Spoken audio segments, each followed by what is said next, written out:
Oh, wrong microphone.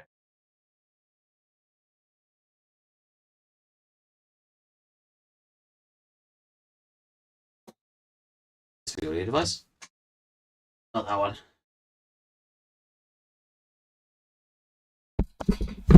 Hello. Yep, it's that one.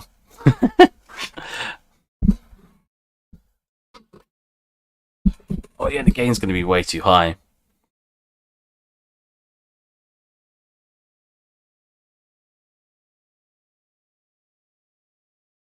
Gain turned down. Is that too far down? Maybe. It's a -7. Yeah. That's a bit better.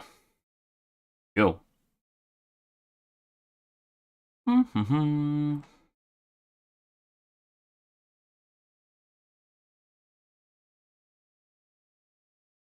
Oh, you guys can't hear this yet.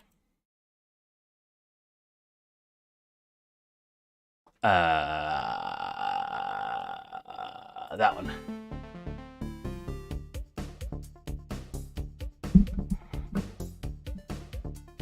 Why is it wobbly?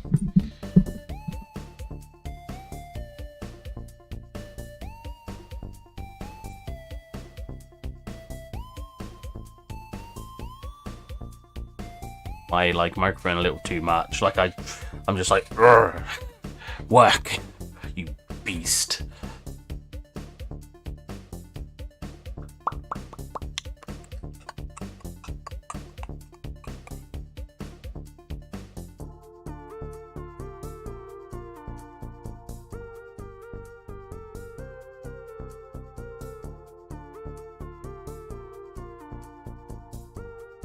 Hello, Hendrik. How is it going, man? Sorry, I was still sorting things out. I didn't even have the screen up yet.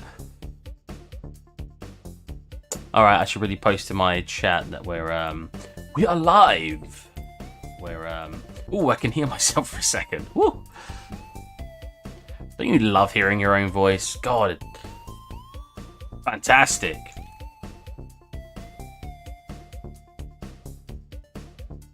People always said oh, when you hear your own voice, it sounds different because you're used to hearing it in because obviously when you speak, it vibrates up to your ears and stuff, so you hear it differently. When I hear myself speak, I sound exactly the way I thought I would sound, and I still don't like it. I don't hate my voice, I just hate listening to myself.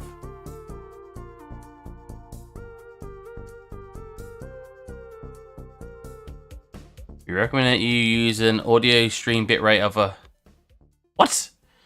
Why are you at such a low bitrate?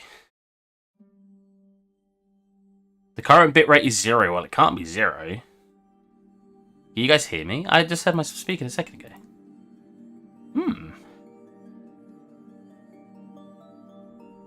Interesting.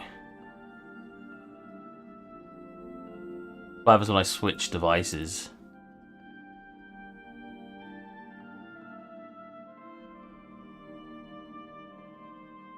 You don't change your settings when you're alive. Well, I guess it doesn't matter. Doing good, particularly participating to M4A1 City Block Chat. What?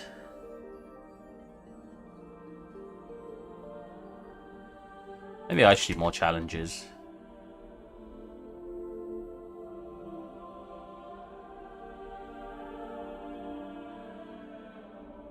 Challenge. Is it an art station challenge? Art station.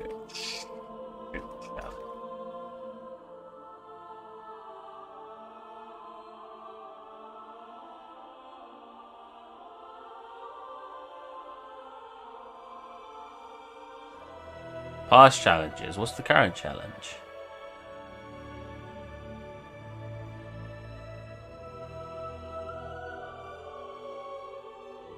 It's on YouTube, so Discord. YouTuber. Oh, right. Is it like that did they do really cool low poly looking stuff? And Fenzia. Ooh. 10-minute modeling challenge. Hello. Shh. I just want to look at your modeling. Oh, that's cool. Oh, and then he's just using an atlas to color it in. That's cool. I need to do more atlas coloring in there. It's really fun.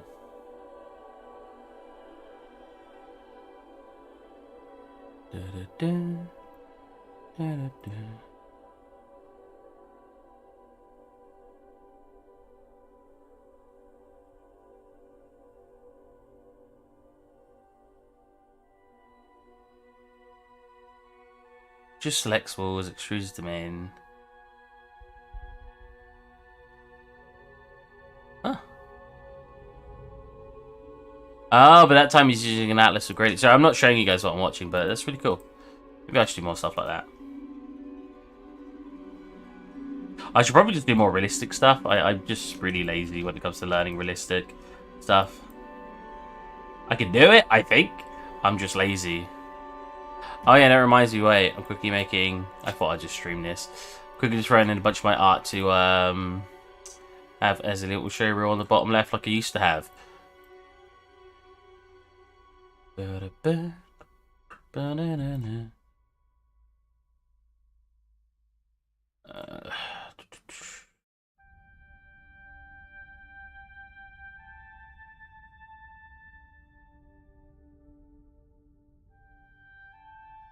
My thing doesn't say making a game anymore, so I'm not expecting as many viewers. But I could be pleasantly surprised. Who knows? Who knows? Ah, I should have Monica's apartment in there, shouldn't I? Let's do something like that. This room.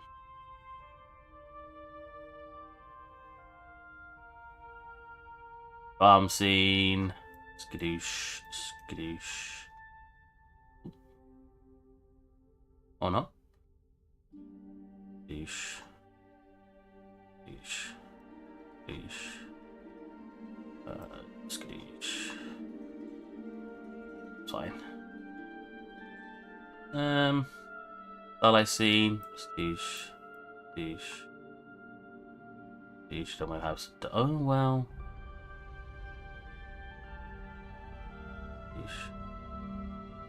I have the night variant. Boom, boom, boom. Yeah, and we'll just put that up for now. Oh wait, and my latest scene I should probably put up on there too. Although I don't know how that's going to really work because the latest scene's a completely separate aspect ratio. Maybe instead I'll do.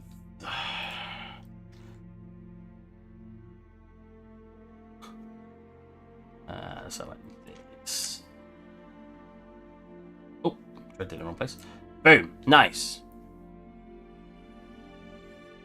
Wait a minute, did I close my... Did I just close my live stream by accident? How did I manage that?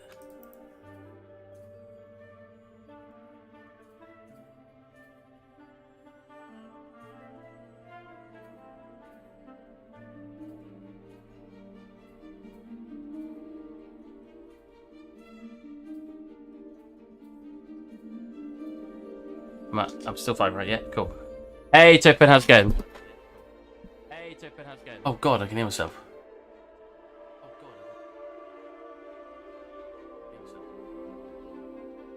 god. No, Discord, please. I hate softwares that let you full screen application, like full screen videos, and then don't let you minimize them. My other screen's just got me full screened. Time to stop. Where's Discord? There you go.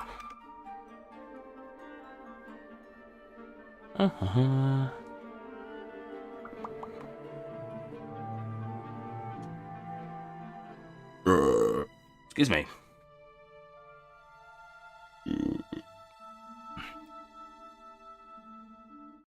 That is tasty. Oh, I have not got shuffle on. There we go. Hey, that's a good song. Again, if the music, yeah, technology, right? It's weird. There's certain applications that still I find so annoying to how loud the music needs to be. Probably about there. Maybe a little too loud.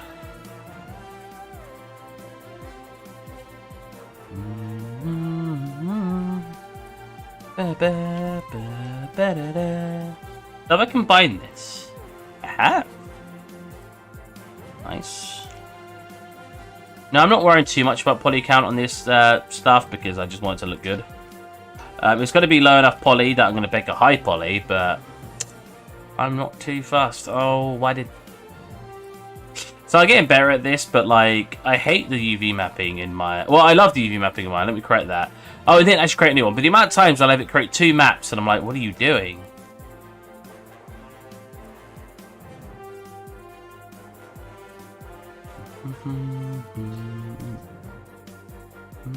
Alright, let's actually come into here and put that...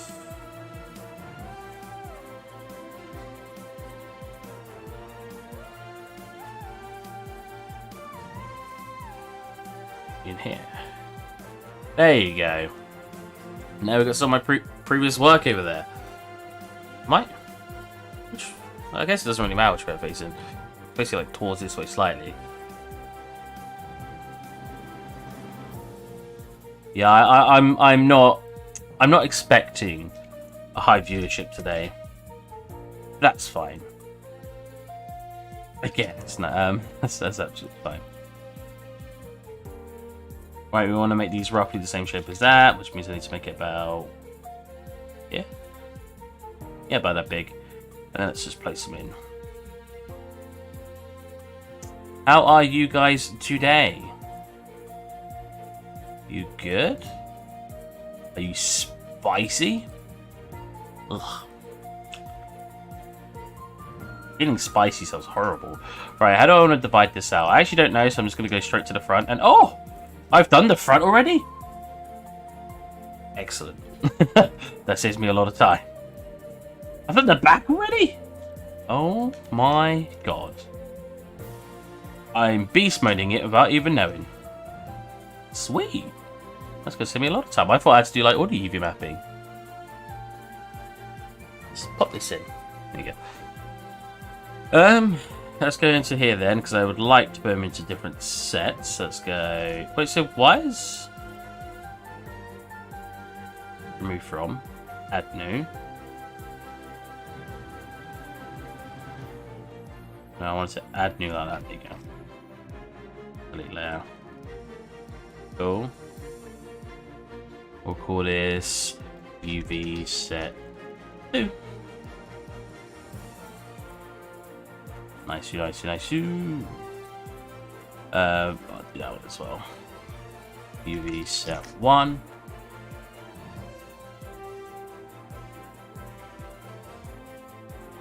UV set 3. Cool. And that was all that was UV map share. This, yep, and this, yep. Needs UV map. So if we get rid of the sets, where do we stop the UV here? Do we do that for this one and then do the whole of that for the bottom? I think that should be pretty good. Not that, obviously. Okay. So if I connect all that up into one, I think would be a good idea. I have no drink up here. I was about to grab something to drink and I've got an empty cup. That's not good. Well, I should have been prepared. Now I'm gonna die from dehydration. And we're all gonna laugh.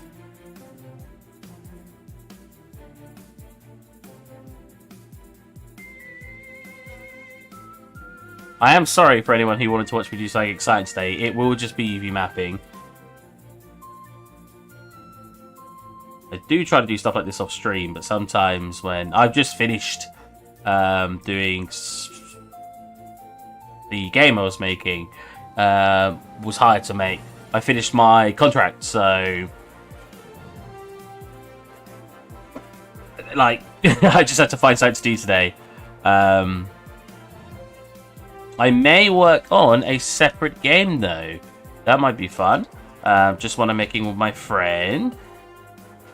He's already got the programming down. I just need to do... Well, we just need to make levels and make art for it. That should be pretty fun.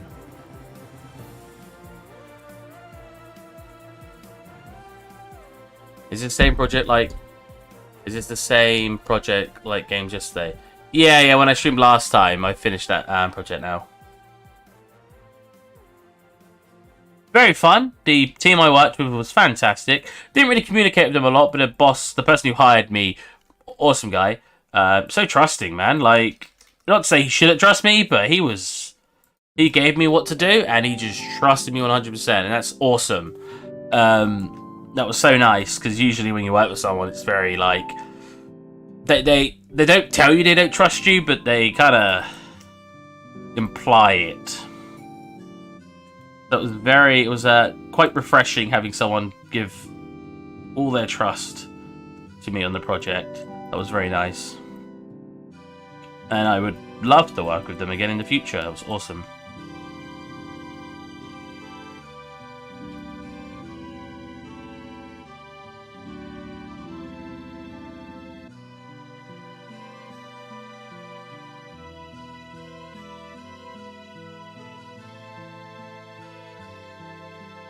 Did you ever get a reply about the fish project? No!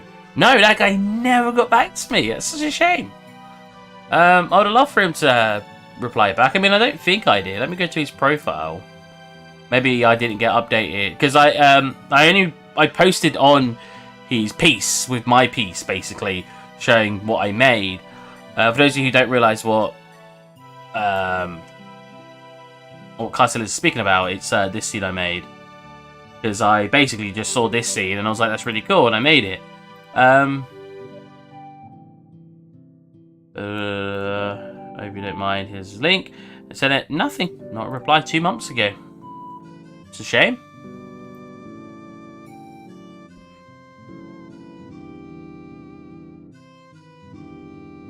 I don't know if he would have been excited that I made his scene in 3D, if he would have been annoyed. I wouldn't assume he'd be annoyed. I don't really know many concept artists who'd be annoyed if you turn their concept into a 3D scene. I wanted it to stay 2D. You've ruined the aesthetic. I don't know. I don't know. I think it'd be really weird if they were to complain about it.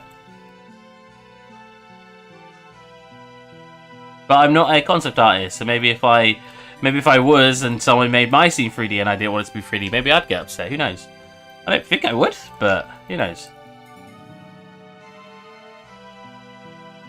I can't believe you've done this. My scene.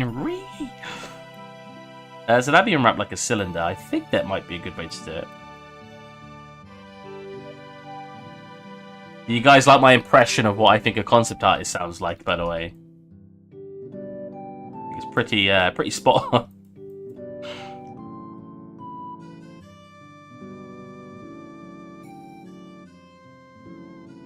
Pretty good.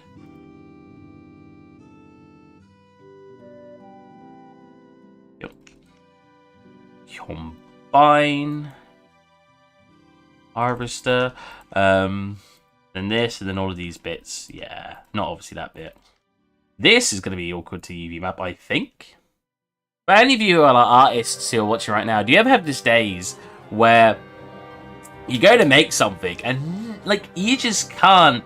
It's like your brain took the creative part of your like your brain, I guess, or your ideas part of your brain, and just locked it away. Like got a key out, freaking slammed the door, just locked it for the day. Because you sit down and you just try to make something, and you just like you try to force something out, and it just won't. You just can't. Like you can't even make a cube. Well, you can't even bevel it. I don't know. But then you get some days where you sit there and you're like, oh, let's make a fire engine. And you just like, you just make something. It's so weird how you can just jump from one extreme to the other, depending on what day, just how you feel that day.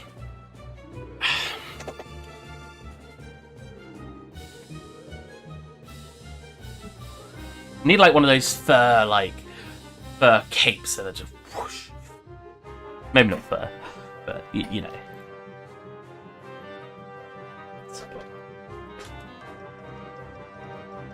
Because, man, I was having a couple of days. The benefit of doing this freelance project I did was I calculated it out with how many hours I was basically being paid to do stuff. And basically, I had to cover 23 hours a week. So when I did have a day and I felt like I couldn't make anything nice, I would basically... My audio is like fluctuating a lot. But I would basically just... as well. If I wasn't feeling productive one day, I'll just go, okay, we'll work on it tomorrow. I'll just do it a different day. Why do it sound like it's picking up me too much? But the scaler I've got, it looks like I'm being picked up a lot.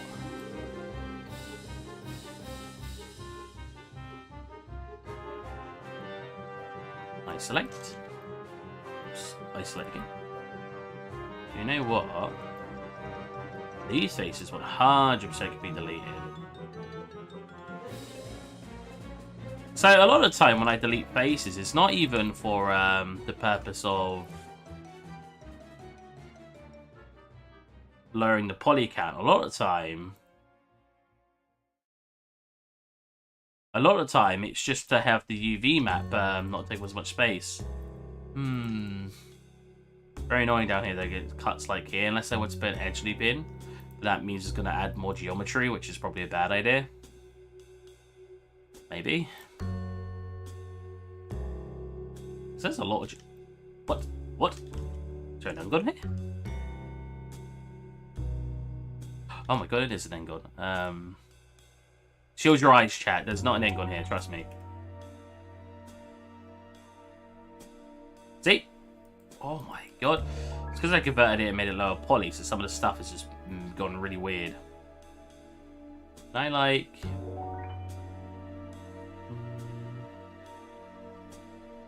Target work. Can I like move that here or move that here? Yeah. And then pull it out.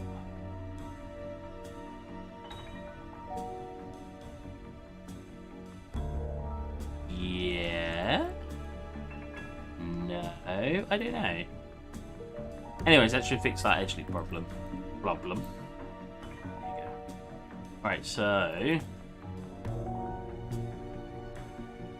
should be able to do it from here to here. Wow, that's an edge loop. From here to here. Here to here. We'll try to get an early night tonight, lads. I've been waking up. The hours I've been waking up recently are atrocious. I woke up at like 4 PM today. Because I just couldn't sleep last night. I was up to probably 10 AM. I didn't even end up getting like 8 hours anyway. I just couldn't sleep. You guys ever have that? Jesus. They say sleep is for the weak, but man, do I feel weak when I don't sleep. Okay, that's a bit better. Cool, so we can cut this up into several shapes if we want. Lots of different ways I could GV map this. It's just all dependent on where I want to make these... Where I want to make this decision.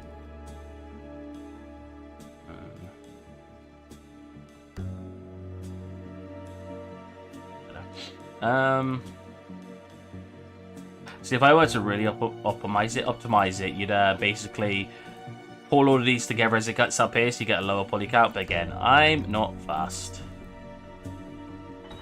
Poly count is not bothering me right now. I just want it to look nice, and we like stuff looking nice, don't we? How the hell do I want to UV map this? I like it. Just there's a lot of different ways, but I might honestly do the simplest way. UVs. Okay. And just go unit size, select, there you go. Cut here, cut here, cut here. Boom, move it so. Boom. And the result we get is something like this. So basically, it just has seams, so it looks pretty good. It just has seams as it gets to the middle.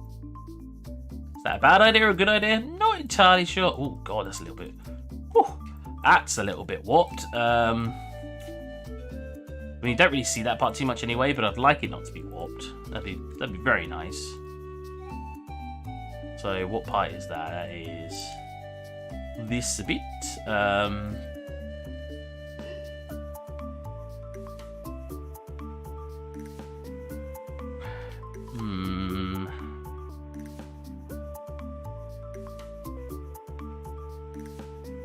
Wow, that is a interesting shape I got going on here. What is going on? I feel like the easiest way to fix this is just to freaking up there to there. Again, as I was saying before, when I rediscovered this model in my files, this is a very old model I made back in university, so there's probably a lot of problems with it. I think I fixed most of them by now. Oh, Maya, where the hell did you just put that? Here? Get back over here. Thank you.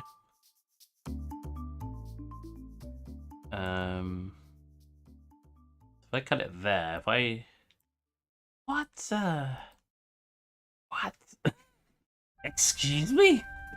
This is some interesting geometry. This just needs to be pulled back over here, right? Let me... UVs. Turn them off for a second. I just want this to go smooth. Like, I just want it to literally do that.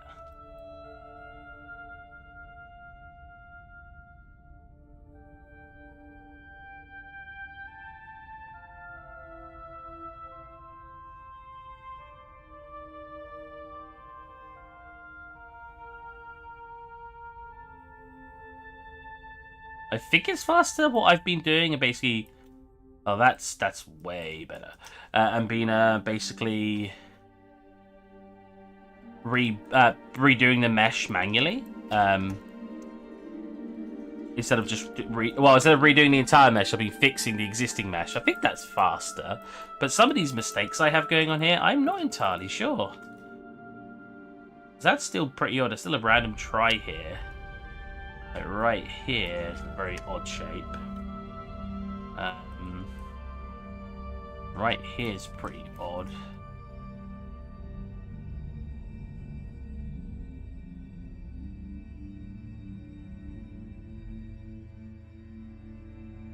There's a lot of edges here I don't need.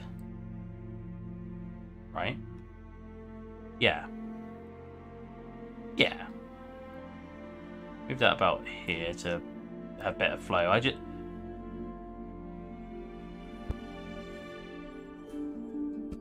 Bless me. Oh, I just need like one here, so I just need this. Cut this out here. Oh, one. Like then. Well, honestly, I probably don't need that either.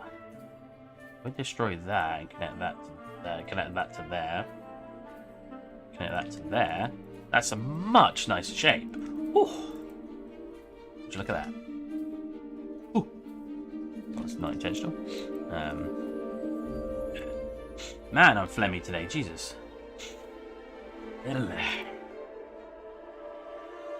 Oh, and then it's doing it up here too. It's doing it up here. Okay. Oh my, that's such a what? You like coincidence? Okay. Okay, chill. Chill.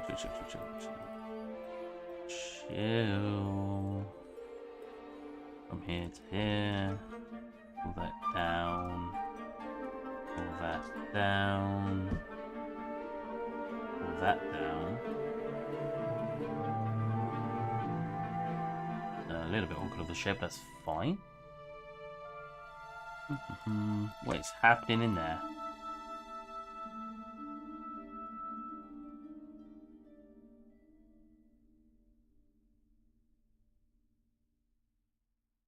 This is like the job of an optimizer. I need to get rid of this song. This is freaking a song from, for some reason, Super Meat Boy. How do I remove it?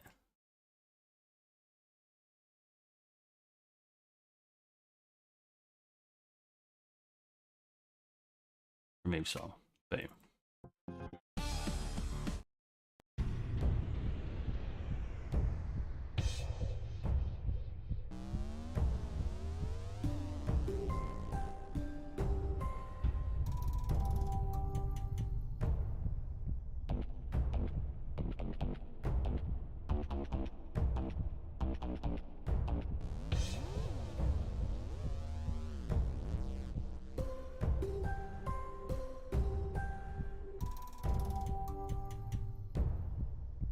That's nicer already. There's a lot of edge loops I just don't think I need. I'm just gonna cut you. That's nicer. Fixing geometry is very important. I know that sounds like. I know how boring it is, but it is very important. Love Crash Bandicoot music. Again, I want to connect this to there, so if I start pulling these back to the right point, into the points where it matches up with the flow, like that.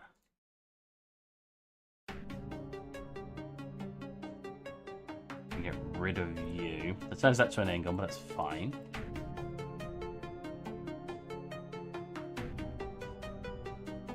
Can I get rid of you?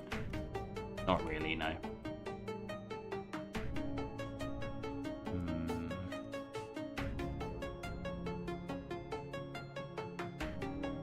Actually, did I get rid of an edge just there a second ago up there?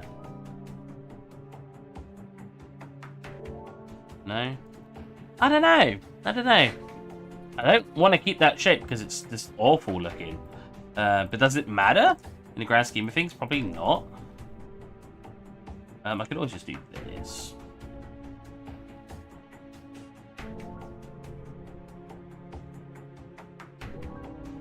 Oh my god. Oh, there it is. And then do something like this. That's not... Ow! How did... You see this? Why did Maya... Unless I... Did I click poorly there, guys? Why did it think that's what I wanted to do? Look! It's not even connected to anything. Anyways. Hi, what's up? Hello, Letterborn. I don't know how long ago you said that. I was too engrossed with my model. How's it going? I'm making an M4. Or finishing my M4. This M4 is so old. This is it's been around for so long. Excuse me. All right. Now, mirror on the x-axis. Oh, nice! It's already got it set up for me. Sweetness. Cool. Is it connected? Yeah. Boy. Okay. Wait, that? Whatever. There's a lot of stuff I probably don't need here, but that's fine. How many polys is there? 2,000. Okay, that's fine. That's fine. We're not here to make a perfect low poly mesh. We're just here to make a kind of okay one. Again, with the horror game, I might sound stupid, but what's an M4? An M4 is a rifle. If I do this, boom. Well, and boom, you can see what I'm working on.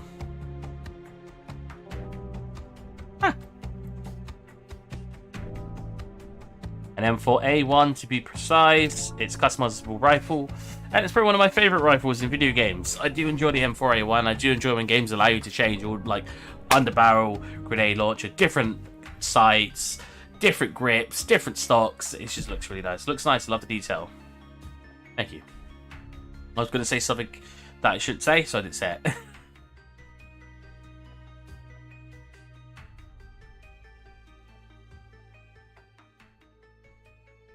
What did I work on this bit?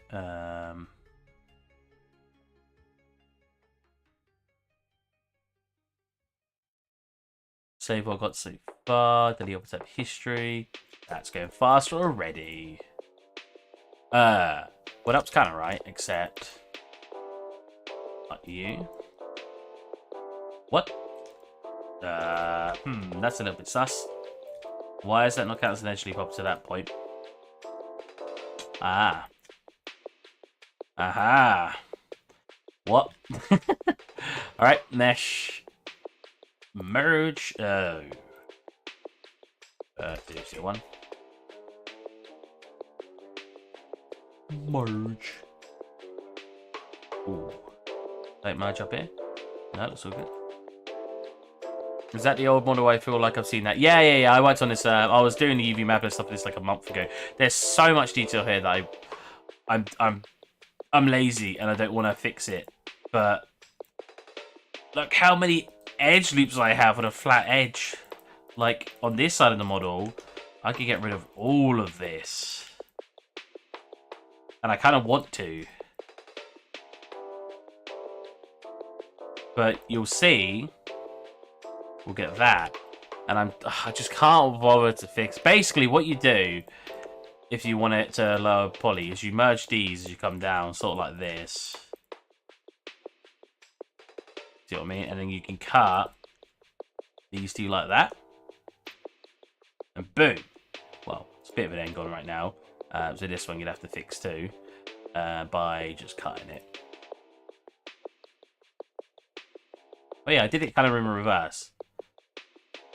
But yeah, something like this.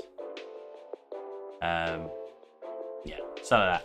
And it just makes it so this gets lower while this stays as this higher model. It's just too much effort. We just want it to look good. I'm fine with the poly count. I keep saying this to myself to make myself feel better. I'm clearly not fine with the poly count, but we're going to go with it anyway.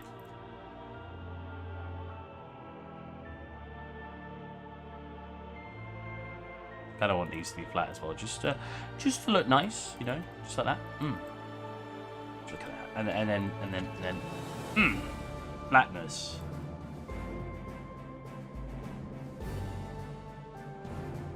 And then if I go like this, yes.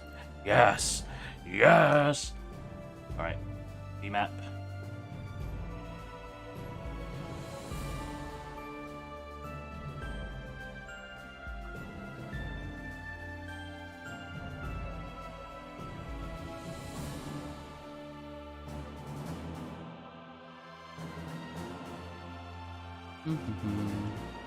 I'm also, I know someone's going to come in and mention this, but I'm not trying to make this 100% accurate to the actual real life model. I'm just making it for fun. And to just, again, look nice. I know someone's going to come in and be like, well, when I play this game, there's this part of it that you're missing. And I'm just like, doing this for fun. I know that's hard for people to believe, but art can be fun sometimes. I have you know.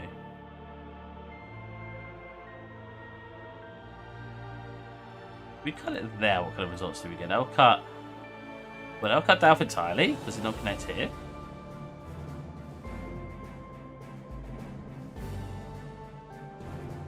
Because obviously down here is warped, so preferably I want to avoid that warpiness.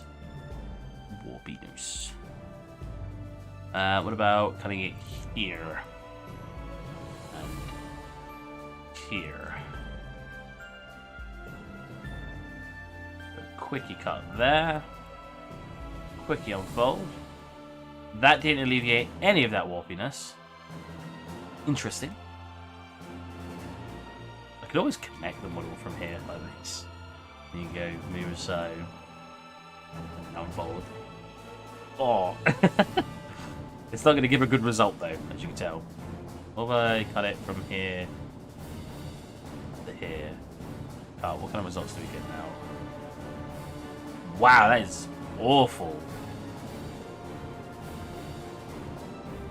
That is not a good cut. So we're not looking to cut that apparently.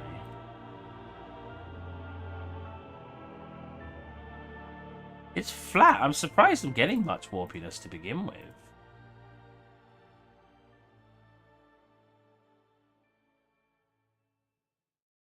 I'm sorry if you mentioned this already. Do you want to use this in a game? No. I mean, if I do, I can always reduce some of its poly count anyway, in a later date. Optimizing, like I said, it's a whole separate department of work. And I'm just too lazy to do it. I would like to throw it in Unreal Engine. I mean, it's like 50,000 polys, which actually isn't that high, believe it or not. Yeah, 55,000. Wow, 555. Which honestly isn't that high. If you wanted it for obviously really optimized, that's very high, but wait, that's that set. That's that set. Oh, is it because I've added stuff to this set? Because this is supposed to be that set. I'm also separating it out into... Hello, Murad Manadov. I'm so sorry if I butchered your name. How are you?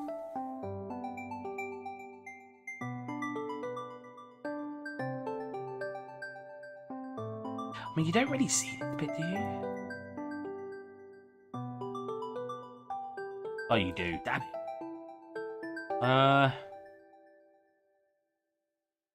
Honestly, I'm half tempted.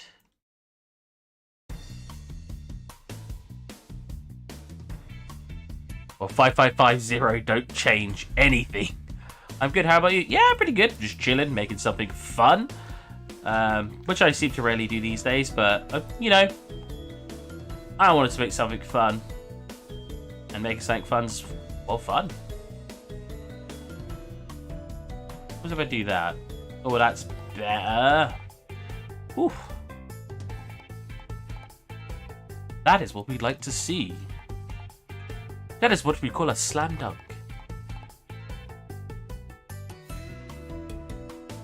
On those UV mofos.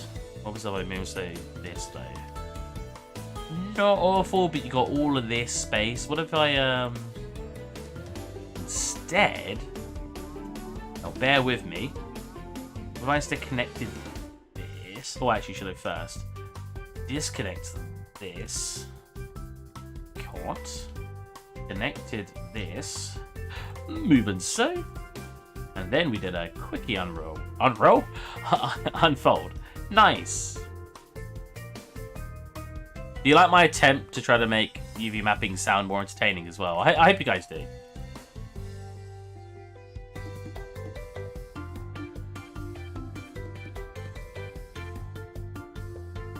I always think to myself about UV mapping and texturing, because whenever I see people do breakdowns of scenes, it looks like a gun.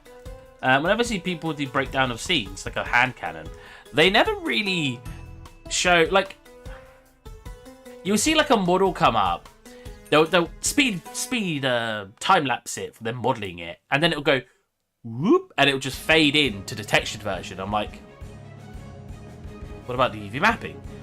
What about the texturing? What? They're the parts I'm more interested in. I think the modelling parts, as my teacher once said, even a monkey could UV map. UV map? 3D model. I don't fully agree, but I can see why he said that.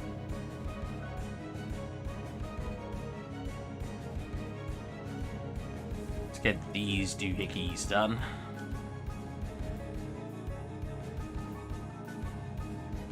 Oh my god. Well, when you got stuff this high poly, yeah, now I probably should, like, take some of that detail off. There it is. That is still way too high poly. That's a bit better. Because the high poly is going to make that look smooth anyway. Same with you. You're only 220. That's fine. It's fine.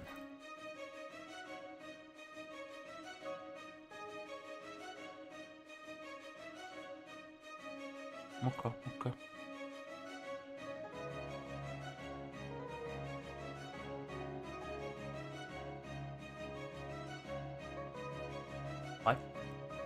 This is high poly. I reduced. Ooh. Can I reduce that? No, it kind of breaks the shape a little bit. I had a question for you. I want to get into selling assets and textures. I was just wondering, why is there almost no tree models, high-res organics on the marketplace? Because Speed Tree exists. There's no point ever making something like a tree when a software can do it for you. I know a lot of people say they want to make trees and stuff, but at the end of the day, no one's going to want to buy a tree when they can come onto Speed Tree and just generate one. Or, so how much is it a month? We'll give it a check. Jesus Christ. I've never had Speed Tree. I'd love Speed Tree. But I've never done a lot of outdoor organic scenes. Can you just buy and try?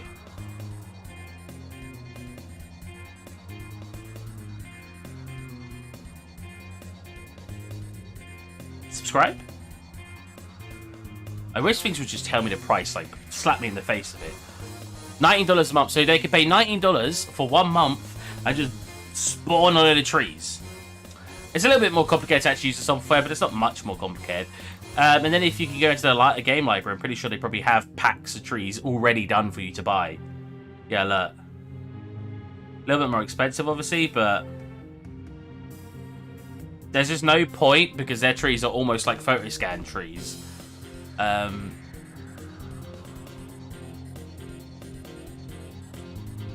Also, I also want to point out, you've got Mega Scan, which is free. So if we wanted some stuff in here, twigs, boom. We have free herbs, and twigs, and branches. Look. Free to download. So that's kind of why I haven't done more foliage stuff, because there's just no point. When there's photo scan stuff, and there's free stuff, and there's software that does it for you, is Speed Tree hard software? Like, no, not really. I said I've never used it. I did use it in class once in university. I made a couple of trees. It's not very hard in my opinion. It's just, compared to 3D modeling, it's freaking a breeze. Okay, got it. What do you think there is a lack of in the marketplace? Like, but I would love to tell you what there's a lack of because I want to make it. I sell.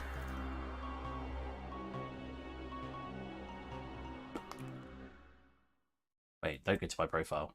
I just gotta make sure. Okay, cool. I sell a water shader. And there's better looking ones than mine. Obviously. This one looks fantastic, but you don't get as much as the light version. His full version. Oh, my stylized water don't even come up.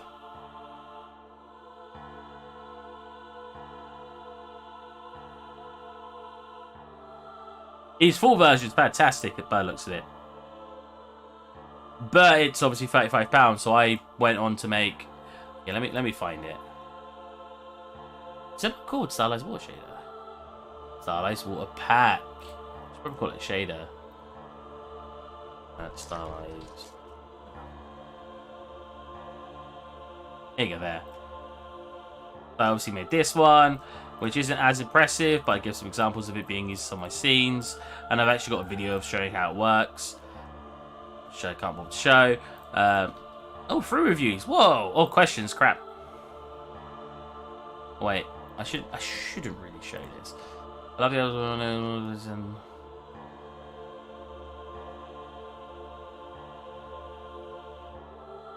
Oof.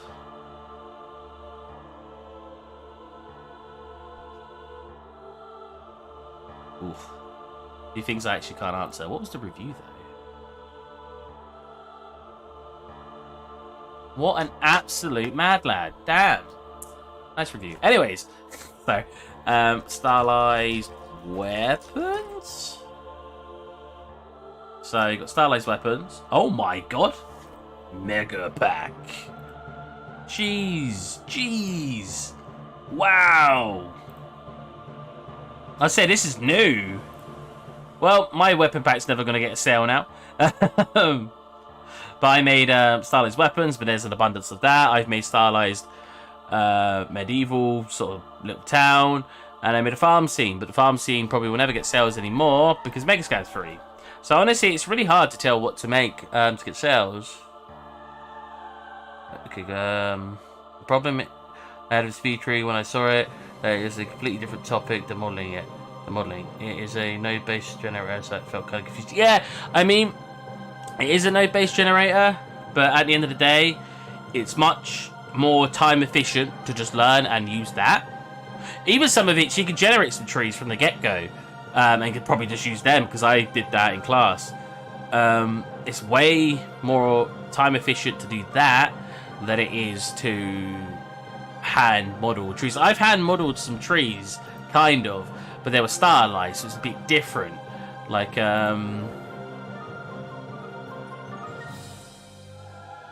I've made stuff like these trees. I'd actually like to make some other ones, but these trees, where they're very unique and you can't really get a tree that looks like that because, well, maybe you can, but not as often because it's not something you can make in Speed Tree, right? I don't know. Honestly, it all comes down to what you can find in the marketplace that's niche.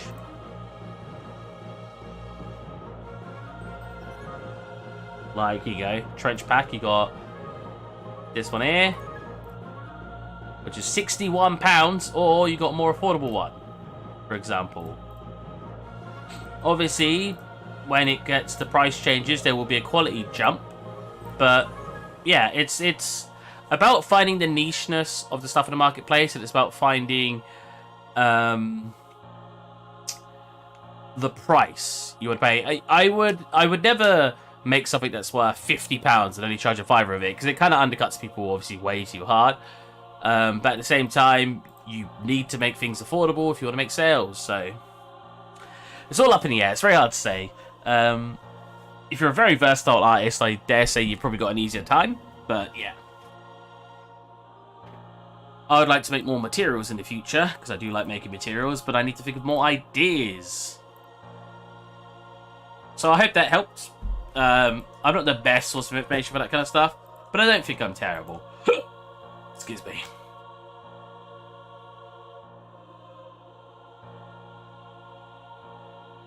I feel like starting with free ones and have my Yeah. I mean, if you're just looking to share content, you know. But again, there's never a side to doing anything that's not going to have a negative impact. Making something free, because I've tried to do freelancing in the past, and then I've seen people on a website, you're like, oh, how much do you how much do they charge? Oh, free. I just do it in my spare time, and they're a really good artist. And I'm like, well, if there's a lot of people who are charging free, it could put a lot of people out of work because they're doing it in their spare time. Some people are trying to do this as a living. So yeah, it's unfortunately there's always a negative side to it, and you should take everything into consideration when doing any of that kind of stuff. But I wouldn't say it's their fault if you want to do something free. It's just things just happen to have a negative impact, almost in all scenarios. Kind of not true in some states, but you know what I'm trying to get at.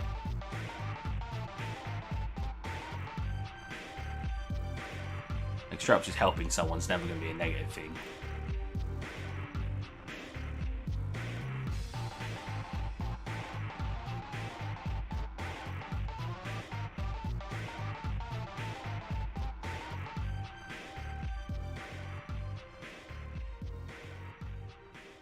I'm just starting out, so I feel like I'm a bit naive. When you were just starting out, what do you wish you knew back then? What would you say to your past self? Learn. Don't try to 3D model everything base hand. If there's software that can just do it for you, learn that. It's so much better to learn the software you're provided that basically... I don't like using the word shortcut, but that's really what it is. Spend time learning those softwares. Learning how to do things the traditional way, I think it's a waste of time. I know how to do most stuff traditional way. Personally think it's a waste of time. Like hand painting your textures in Photoshop. Well, I say hand painting. If it's realistic, doing it in Photoshop instead of using Substance Painter. Trying to sculpt using cheap software instead of the more expensive one. Again, you can get away with it. Blender's really good because you can sculpt a Blender, stuff like that. You can make materials in Blender, but it's not great for actually texturing. But yeah, I would just say to my past self to learn the softwares instead of trying to do it all by hand. The skill set is just not worth the time management. Again, that's just personally what I think. I wouldn't say it's wrong to want to learn it. I just personally found it was a waste of time for me.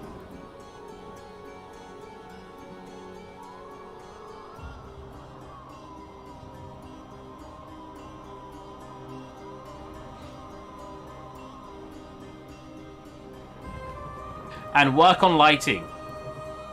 If you want your stuff to look good, make the lighting good. Learn how to render your assets. Because hot damn does lighting and good composition and good color correction and just good rendering software make your assets look a million times better.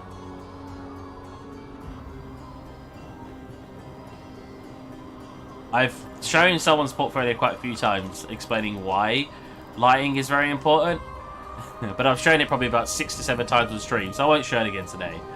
I'll just tell you that lighting's very important.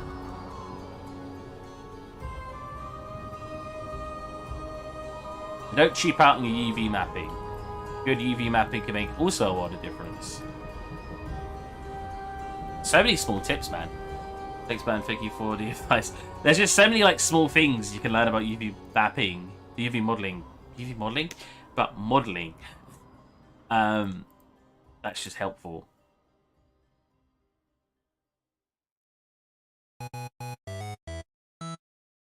But thank you for asking your questions. That's why I stream. I like answering questions. I like trying to help you guys out. Yeah, so if any of you do have any questions who are on chat right now, shoot. As in, ask the question, don't shoot me. I don't feel like that would feel very nice.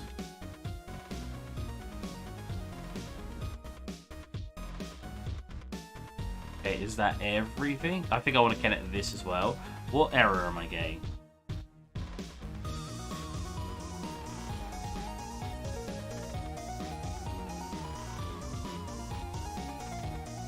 Yep, show me my sets. Hello?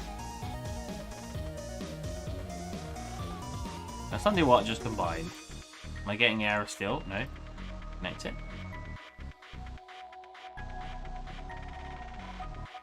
Out of curiosity, what exactly did you study and how long? I studied for 3 years at University of Derby in the UK, which is where I live. I studied games modeling and animation. It's compared to like, I don't know what other places are like. I know America's a bit different, but in England you pick a course and then that course is made up of units to do with that course. I didn't have to learn anything else. I didn't have to learn English or science or maths with it. I just, you know, I went in to learn 3D and I learned 3D. Do I think it was the best course? Not really. As much as my friends sometimes complain about a course and I don't think it was as bad as they make it out to be, a lot of new software was coming out at the time. So it was kind of unfair for my teachers to try to teach us something that was probably going to be obsolete in a couple of years. Saving my country. Okay, cool. I know America does it differently, and I don't really like how America does it personally. But obviously, that's because I don't like. It's because I don't like learning all the stuff that they have to like. They have to do minors and majors, and when I get told by Americans, "Oh, I did 5 minors: English, math, science, history, whatever," I'm like, "But what did you want to learn to do?" "Oh, I wanted to be I don't know, 3D artist." I'm like, "So you have to do 5 subjects that want to do a 3D art?" And they have to do an extra year of it in America too. I don't like the sounds of it as much. Again, I have no idea if it's actually amazing. America, from what I know, has a great educational system, from what I know.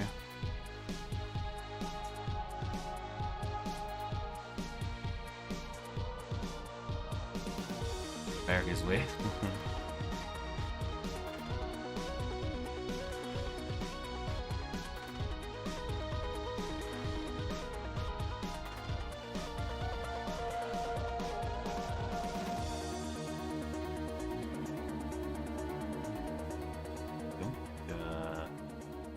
Smooth on it. Nice. Oh, you do a normal smooth on it. There we go. Way too many edge loops, right?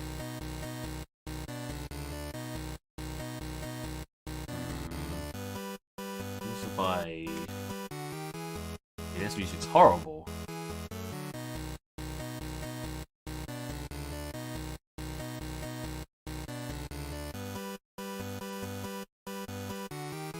I can't even see it on the list. Just kidding. This is quiet.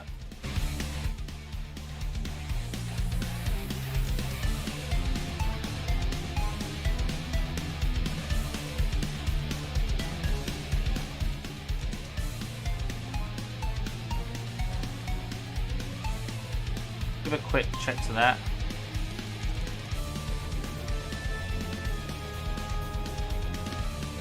that's not good. Oh, I can just see through this, really. If I pull it back. There you go.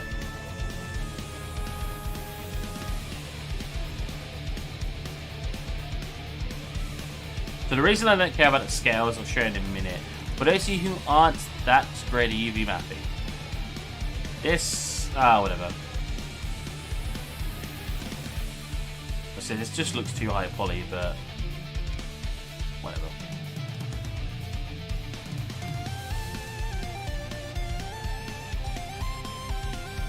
Whoa, that is, ooh.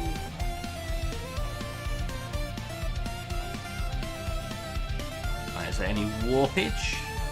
Any shrinkage of any sort? No, we look pretty good.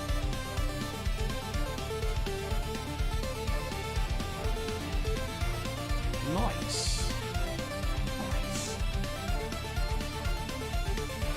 Ooh, there's quite a bit of room not being used. I don't like that.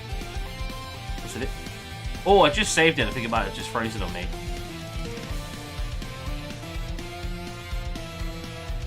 Oh, there you go. This is freaking awful looking. Let me cut it here. That's better.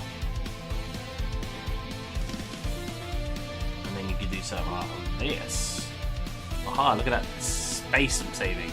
But we have all this area up here not being used. And here. Like, I could probably squeeze this over here, right? Yeah, so I have all this area not being used here. Interesting. First of all, I'd like these both to be straight.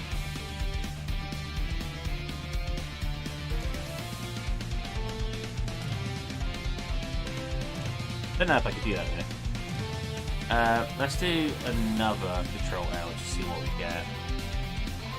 Nah, not much better. That's it, goes over the side. Oh. What if I straighten that and then adjust everything around it? It'll be straight. I only want them straight because I feel like in UV mapping that's going to be really useful if they go straight. Ooh, but this doesn't allow me to have enough room. Let's do this. And if I was to make this one straight, yeah, I think I have enough room unless I want to move this out here, pull this over, and then try to adjust everything around that.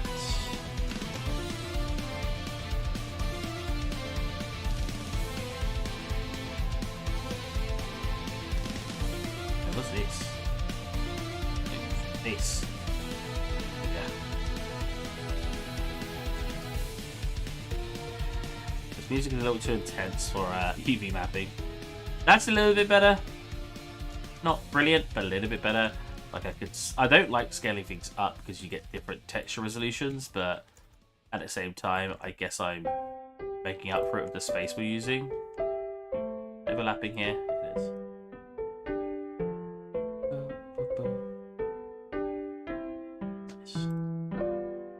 Okay. Right.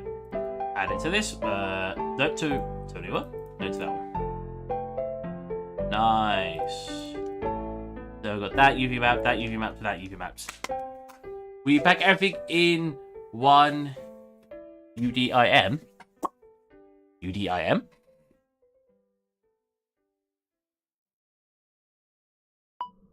Now I sit and wait for an explanation of what UDIM means.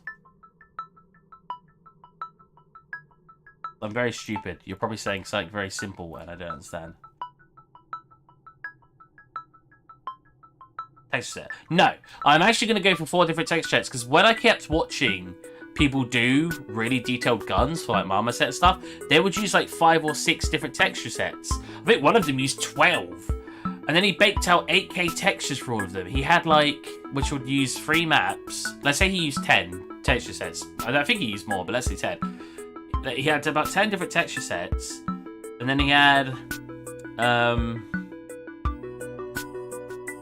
Lose my train of thought. He had 10 different texture sets. Oh, and then he had 3 maps per, because you got your albedo, or your color map, you got your normal map, and then you got your combined packed map. if you're using one of those. If you're not using a patch map, you've then got roughness. This is really loud. You've then got your roughness, your metalness, and your occlusion map. So that'd be 5. But let's say 3. 3, and he had 10 different sets. That means 30, and he baked it like 8K. So he had 30 8K textures. It looked good. So I'm gonna go for that and see how I feel about that.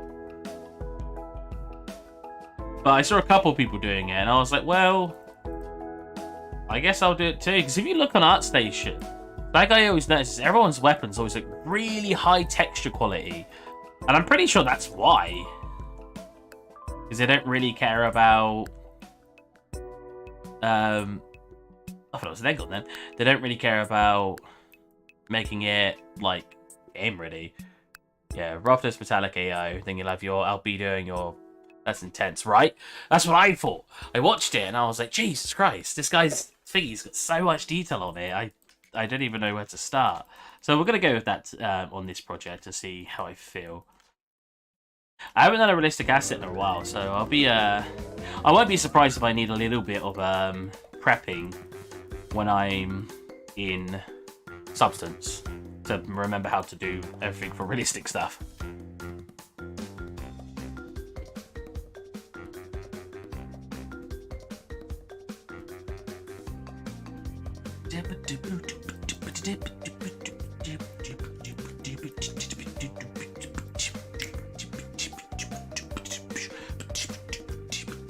No, that if you see stuff I've made, 1 texture set, 2K map, pretty good texture. Yeah, I mean, if we look at the stuff I've made,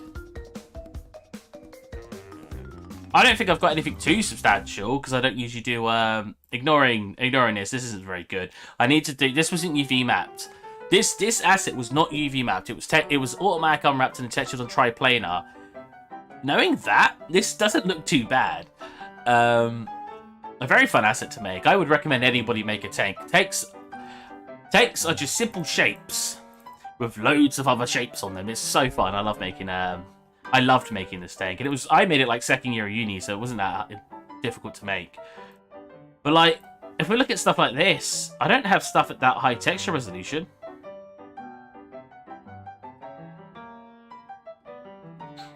And if we look at something realistic, like this boat, I think this is like a 2K texture. It looks great. It looks fine.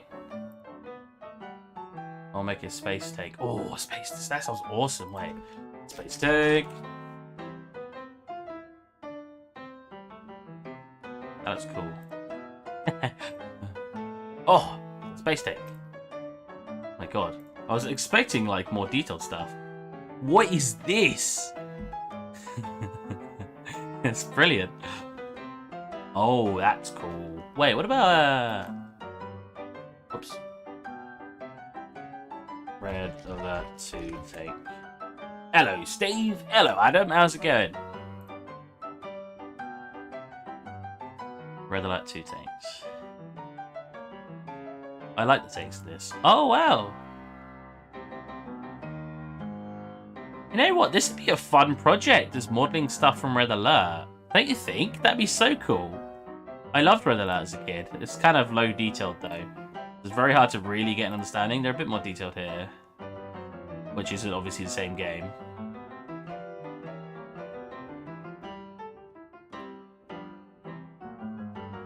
That'd be cool. Oh, the base tank! Oh.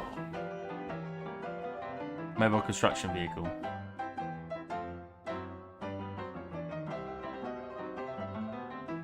What is this from? Is this from Cuphead? Yeah. I don't know if this is going to be copyrighted Cuphead music. I hope not.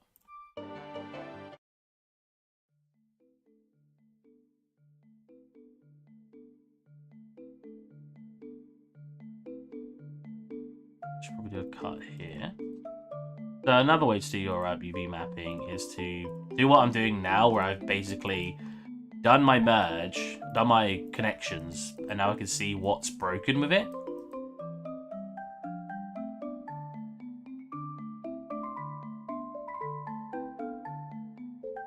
I do want to add, anything I say, guys, it's just my preference. You could find a way that you enjoy and you think and works really well for you. You do not have to do it the way I'm telling you to do it.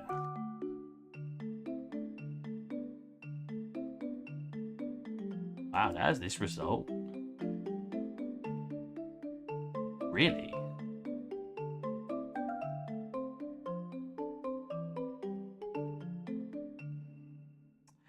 You guys been watching any anime recently? Oh, not a topic I bring up very often.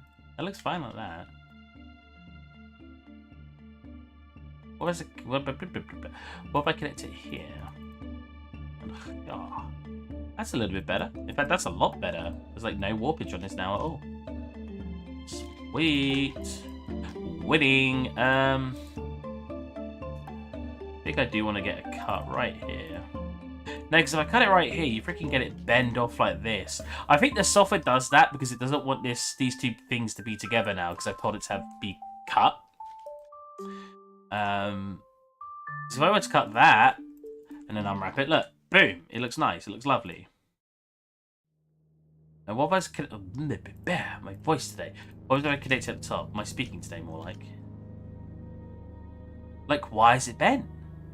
It had better quality when I was like that. I'll just leave it like that then. What was if I cut? Nah, they should be fine. That's fine. I'm good, mate. Knackered though. Need some sleep soon, I think. Aha. You finished your commission stuff now. I have finished my commission stuff. It was very fun. I enjoyed working with the people I worked with, and I hope they look to hire me again. It was awesome. Just being able to just sit at home and help make a game is very cool.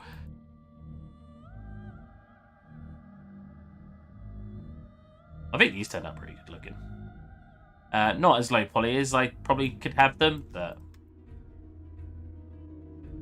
screw it. All of this could be removed, right? I don't need like any of this. Oh, no, no one. Yeah, don't need like, oh!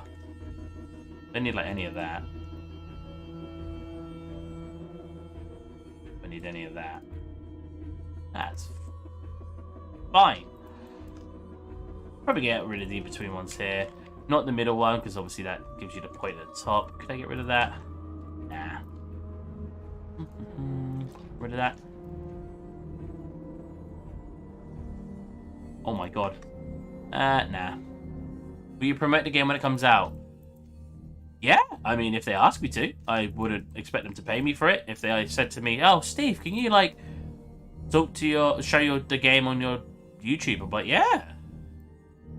Love to be a part of that.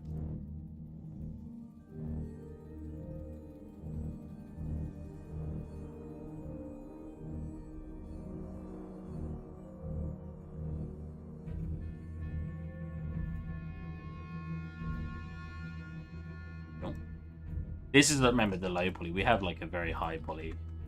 Oh my god. It looks good, but whoo. That's so low poly, Jesus Christ.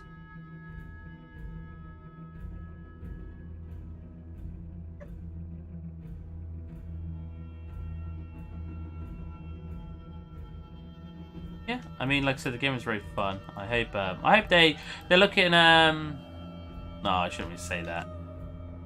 They're looking to develop the game further. That's all I'm gonna say. And so I hope they can, you know, get that done. I hope they can get people working on it. Yeah. I just love that they picked me. At the end of the day, like I said before, it's very competitive working as an artist. They could have picked anybody. They could have found someone online who was a million times better than me. But they picked me to help work on their project. That's awesome. That's so cool.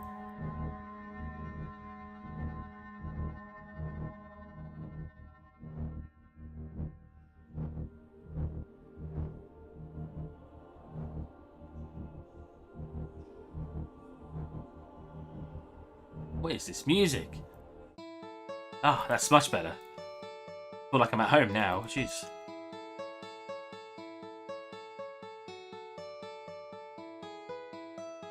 That doesn't look brilliant. That's as small as I can see. Ooh, it's not brilliant. How about we do a nice little cut over here?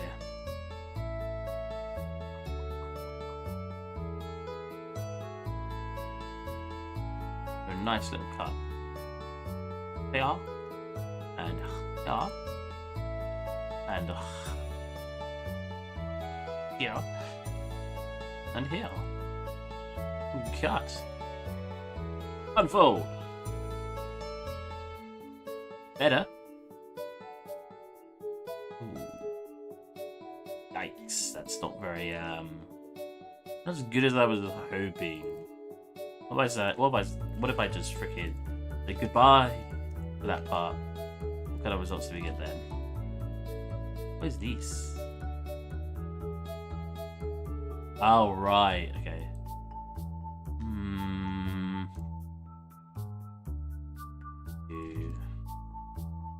But I don't. Well, we get a nicer bit here, but then we get more warping. And if I just had it separate.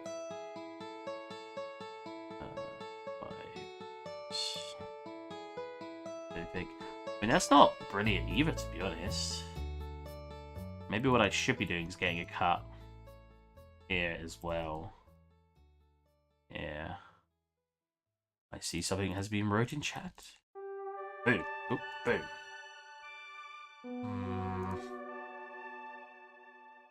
I mean, I can't really have it as a part of this anymore if that happens, because it overlaps and then it goes, bleh. Probably the best way though, right? Max is a pain to UV. Is it really? I like UV mapping in I get problems in there, but in general I think it's quite intuitive. Is that floating? Okay. I have a really bad problem lately of when I model something, I'll be like, ah, oh, perfect. Oh no.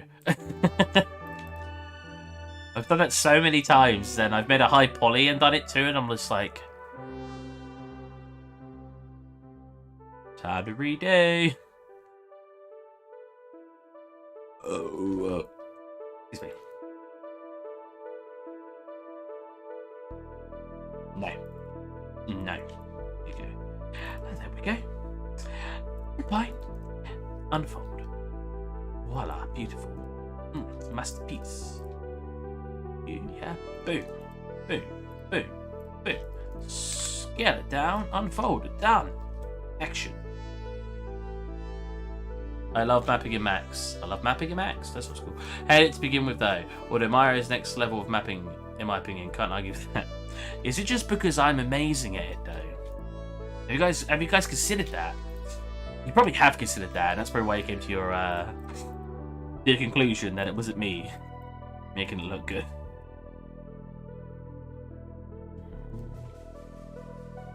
Right, that's looking dope as hell. Okay. This is a great example when I tell people separate your models out. Look how good some of this looks, right? Now, I'm not going to say it's a perfect mesh. I'm not going to say it's a perfect model. But what I will say is I have very few model parts of this that are actually attached. Look, even the handle bits, look, boom.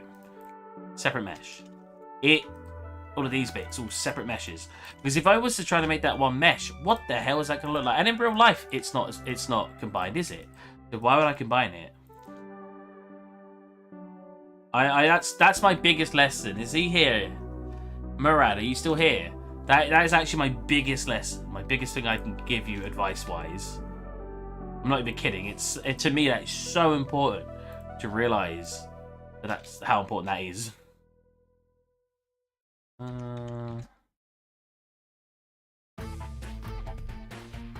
don't like how this is positioning here. I don't even know if I need it. Nah, surely not. It looks a bit weird here, but I have a high poly for it to bake, so it should look fine in the end.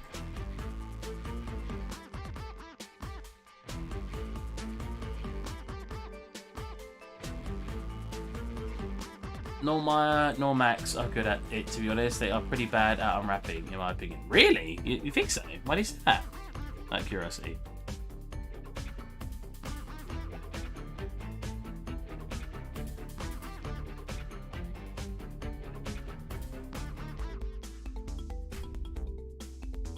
This definitely feels like Crash Bandicoot.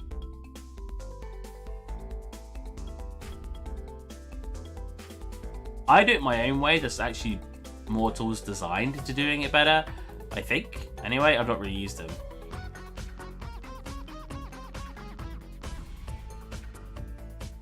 I don't think they're very good shapes.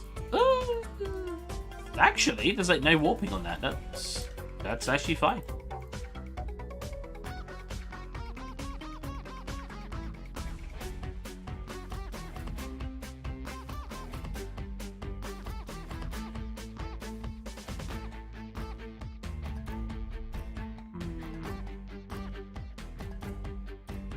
Gotta cut it. Well. Oh, that's from frickin'. Didn't make both skip that.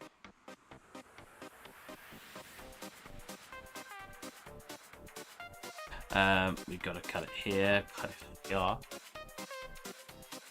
Don't get me wrong, mapping in Max can be great, and the results are just fine, but it's just not very intuitive, in my opinion. One thing I miss in my UV editor is the so shaded UVs to show flip faces. Oh. Yeah, I think you're right, actually. I don't remember. I remember that, but I don't remember seeing it anymore.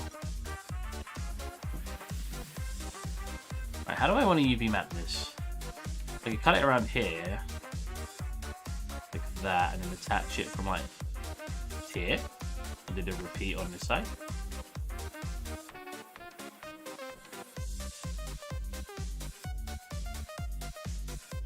Not terrible idea. Then over here. Similar idea, I think. If you want to start with that, connect it at the front, something like that. Actually, I could have kept it here, I guess, and then connect it. Yeah, that should give you some good shapes. Oh my god, what is this long? What did I do? Oh, whoops. Let's try that again. That's better. Not bad. Like that. Made some very interesting looking shapes. Look at that one. Huh. Pretty good. Get out of here. I'm done with you. You're easy. Easy. Are you easy? You're very high poly. Oh, very high poly. Mesh reduce. Or will the... Well, I guess would have a good portion there that doesn't need to be there. Look, 30, 40, 30, 35, 32. We'll do 32. We'll get rid of some of these too.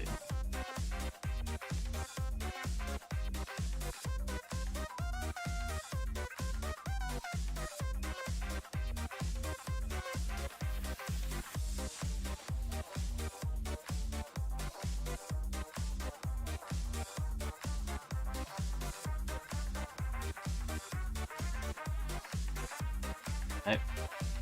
We want the seam at a place where you won't see it, so I'll probably want to do this instead. There you go. Don't know why that's selected. That's pretty fine. Move it so. Unfold. Lovely. Let's check what that looks like. Get you down. I did just do that, didn't I? This wouldn't matter if I did. Yeah, pretty good.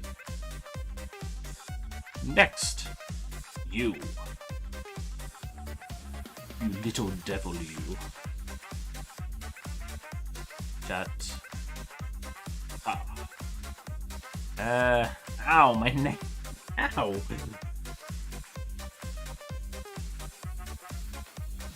Yeah, that should be fine. Boom. Boom. Oof. What is it connected by? Oh, there's a tiny edge there. Well, we'll get rid of that. Boom. There you go. We don't really get the opportunity to make many assets from scratch anymore. Everything's photogrammetry. Yeah. That's why I like doing stylized stuff, because stylized will always have a place to make by hand. Is it a game asset?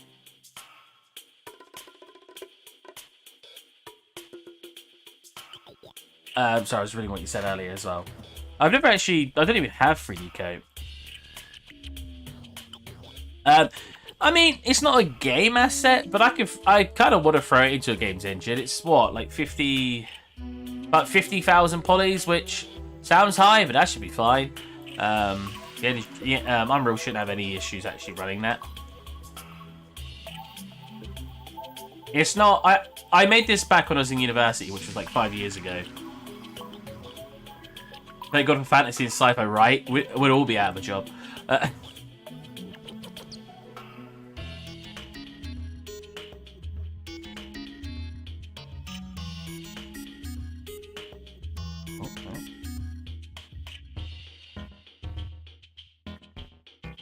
Yeah, it's not intended for a game asset, but I think it should work in a game engine easily. 50k is not, yeah. I could probably get it reduced to that much if I put the effort in. But this is just for fun. We just want to have some fun. Don't like that. Once I've connected it, I'll do it. What kind of warpage do we get? Pretty big warpage. What kind of... I mean, that's good for having no warpage. Maybe that is the way I should do it. Alright, I should really start adding this to the set so I know what's being UV mapped. That has not. That has. Add new one. Call it... Oh, so I have a monitor. UV. Set 4. What time is it? Oh my god. UV mapping takes a long time, man. Why I don't not respect people who just do 3D modeling. 3D modeling is really cool, and people who are very good at it, I admire. But when all someone does is 3D modeling, and they don't actually map it, they don't have to texture it or anything like that, I'm kind of like, man, like, you're not going to be able to have a fully finished model if you don't know how to do those things. It's always just going to be a grey model. It's supposed to be a little sad, because a little bit of effort they got to put in to basically make an entire asset finished. I worked for a company. They had... Now, I don't know how weird this is, but in England, when I was learning 3D art, everyone who 3D modeled knew how to UV map and texture, because you just learned it hand in hand. I worked for a company, and they had 4 artists, not including me, UV mapping artists, 4 artists, and don't get me wrong, some of them knew how to UV map a little bit. None of them knew how to texture. I was hired to be a texture artist because no artist on the team knew how to texture. I find that very weird.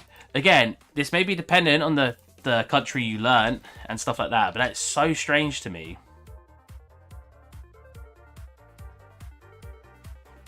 I do know that one of them is learning how to do texturing finally, which is great because it, helps diverse.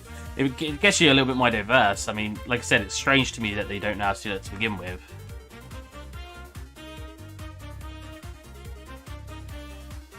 But I was just like astonished. I was like, when I got hired, and they were just when they were giving me 3D assets as well, they would give me like an asset, and it looked like, I don't know. Let's do a crappy. It looked like this. And they were like, yeah, no, texture it. And I look at the freaking UV map and I'd be like...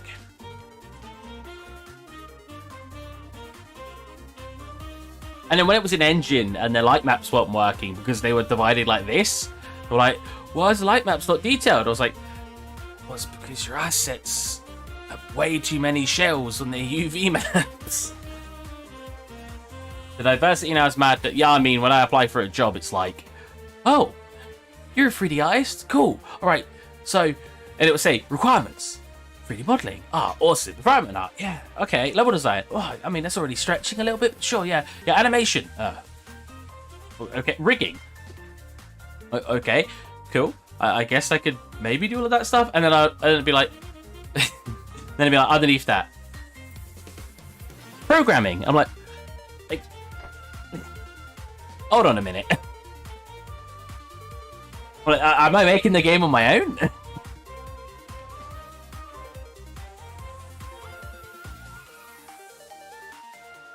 That's so true. Why my model looks bad? Well, because you ordered it that way, mate. Yeah, no, tell me about it.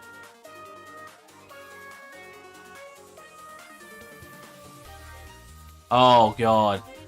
My programmer friend, he was applying for Unreal Engine jobs back when Unreal Engine was new.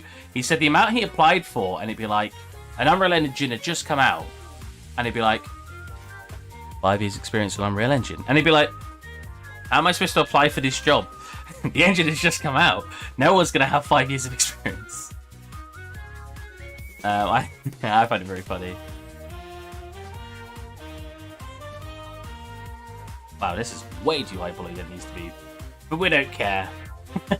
We're chads. We're fine. We don't care about the poly count.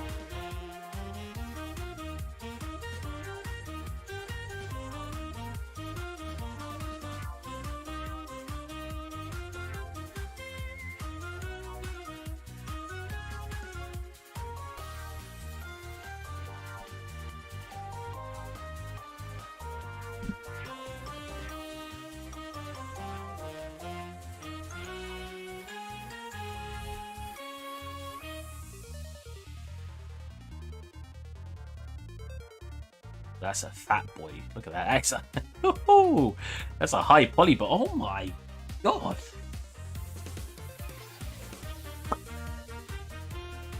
Reduce. 80%, lad. I mean, you're probably still too high poly, if I'm being truly honest. You're very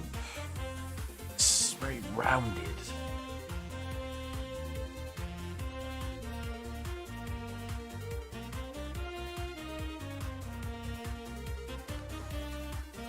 What happened to my UV when I do that?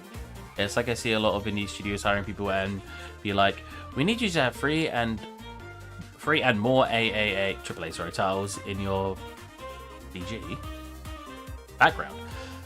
But indie studios, yeah, right.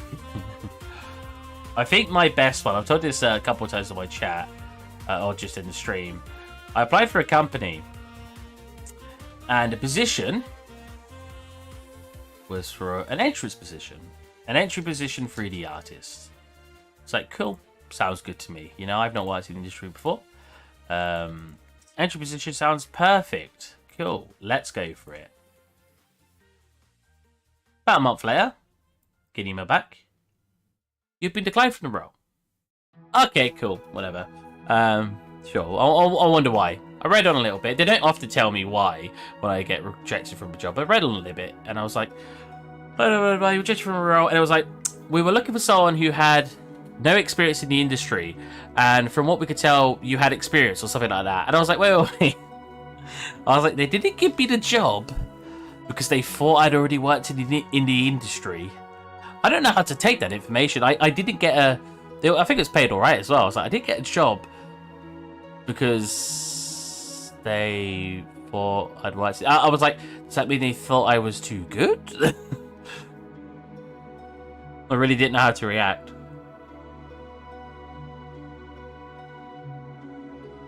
I've probably applied for over 200 artist jobs. Let's lower that. About 150 probably. I have not had a single interview for any of them. In fact, I've probably only been emailed back telling me I didn't get the job by about 20 of them. They need some... Yeah, but it was the same role no matter what. They were going to pay me whatever the rate was.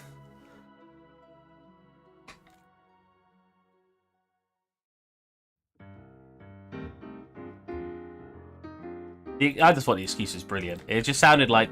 I don't know. I just didn't know how to feel about it. I was like, is this... Should I feel bad about this excuse? I don't know. Oh my god, there's so much detail in this that I don't need. Reduce. Well, select one at a time, actually. Reduce. Reduce. That's better. Wait, what? What? Why have I got like a flat bit on this one? And this one I don't. You're coming with me, lad. There you go. That's better. Oh wait, but the high poly. Is it going to match now? Well, I won't do that. Instead, I'll grab this and freaking make you normal. There you go. I can actually delete like most of these faces. That doesn't match up at all. What's the high poly look like here?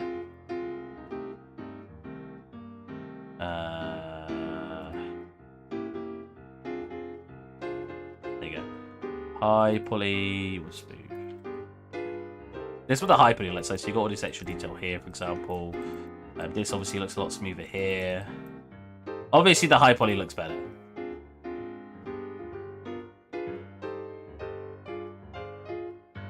But that's the point. I'm going to bake down most of that detail anyway. The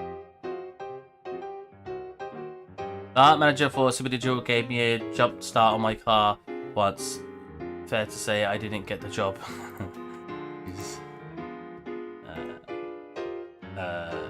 That's the one. Does that look the same over here? Oh my god, it does. That is not placed very well at all.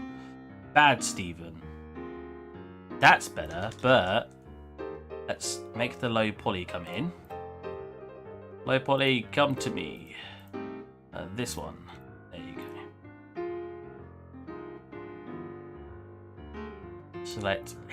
Select you. Which one am I moving? Okay. Move it a tad for a second. Oh, actually, I'll just move it. Line up, and then I'll grab the other one and line it up in a second. That's fine. I don't care if it intersects a little bit. You're not going to get that close to the model to care.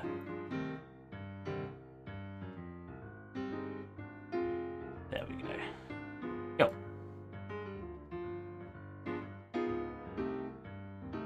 Be nice. That's a little bit better, isn't it? Oh my god, why are you... I should have probably just grabbed him and pulled him out. I should have probably just did this. That'd probably be better, wouldn't it? I'm gonna do that.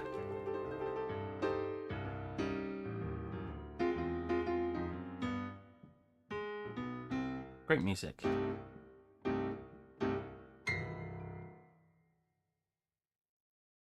That looks super nice, thank you. Making assets, right?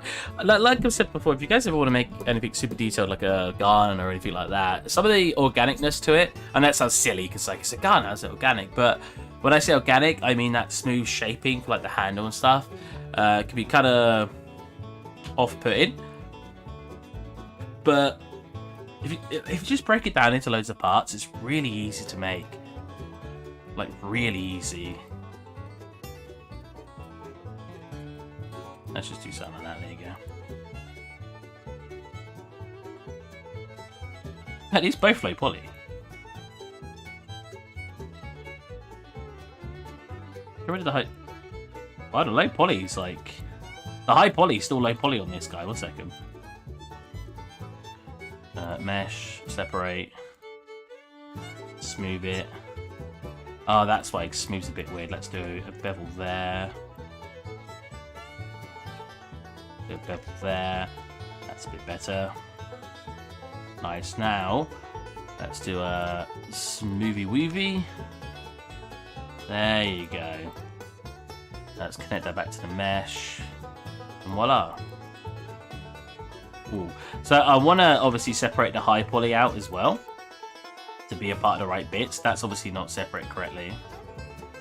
That's got to connect to you.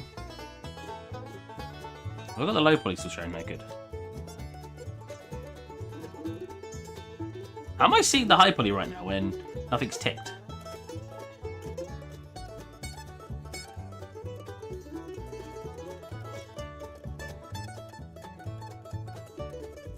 Fix that one, right? Because I've the reason it's doing that is because I've yeah, it's good. Nice. It's because I've edited them so they've been removed. There you go. That piece, that piece, that piece, and that piece. Sweetness. Them into my low poly and continue my UV mapping work. Yes. Yes, we shall. When I UV map, I tend to just click the parts I think might be the most entertaining to do.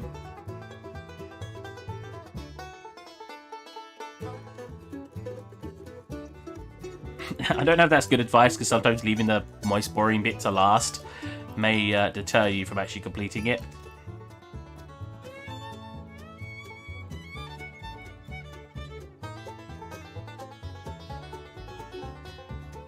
Why have I done that? I really don't like that. 1 second. Do a normal one, please. Yeah.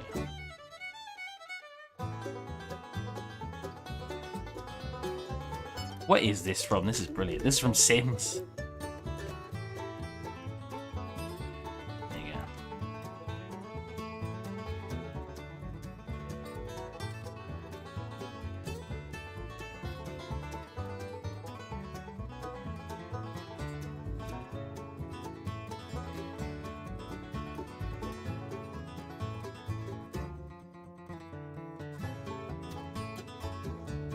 You don't bother with an unwrap? How do you get away with it? Anytime I ever try to texture of something that's not being well unwrapped, I just always get terrible results. Wait. Oh, whoops, I didn't cut that.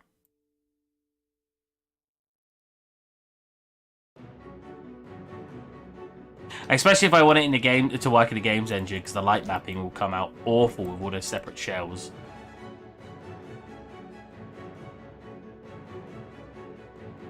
What is happening in here? What is this?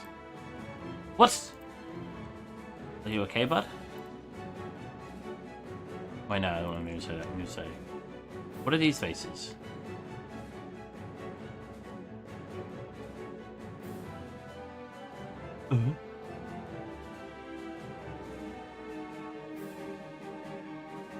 Where? This shape makes no sense. Where's my 3D mouse gone? Alright. What? What? How is this face connecting to this face? But that is next to that, that is next to that. Oh, that is all next to that. Wait, then. What is happening?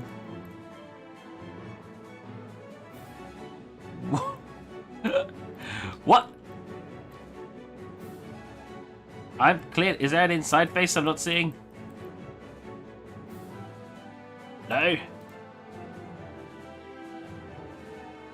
I'm very confused.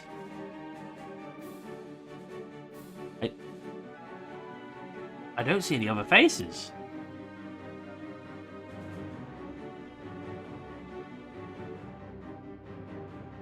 Oh, well, it's working now. Okay.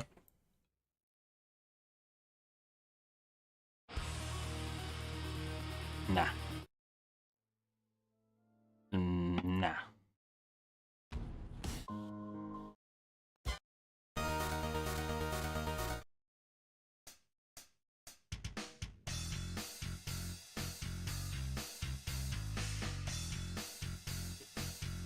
Oh, but for game engine should have the true. Oh, do you usually do like high fidelity renders, like in like Blender renders and stuff like that?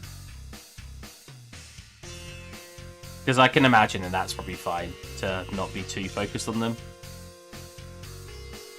I only ever make everything real time, because at the end of the day, I want to be a real time artist. I want to work in games engines or just make real time animations. So for me, it makes more sense to just make everything real time. I don't know if that's a bad thing to give people advice on, because you limit yourself and you tend to put limitations on your meshes. Because I do feel sometimes if I didn't give myself these limitations because of that, I might end up with better results, but I don't know. I don't know how to feel about it.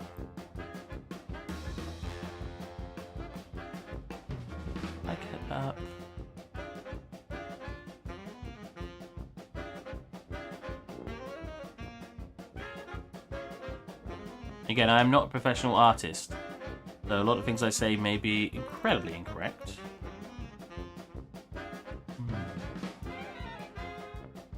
I hope not. I hope I can give good advice and it not actually be wrong.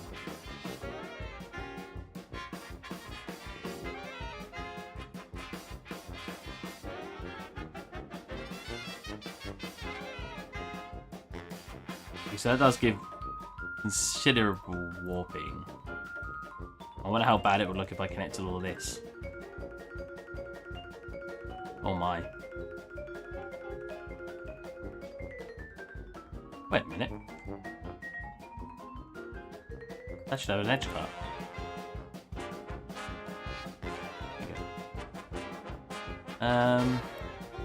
I don't know.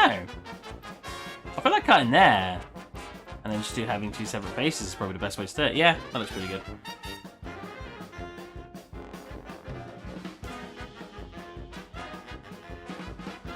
Oh, it's fine. It's fine. I knew it was bad.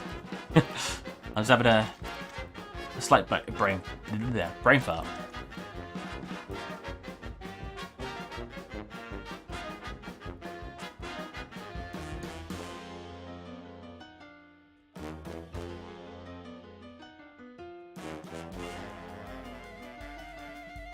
Oh, you're a tiny bit behind. So I've already like moved on to the next bit.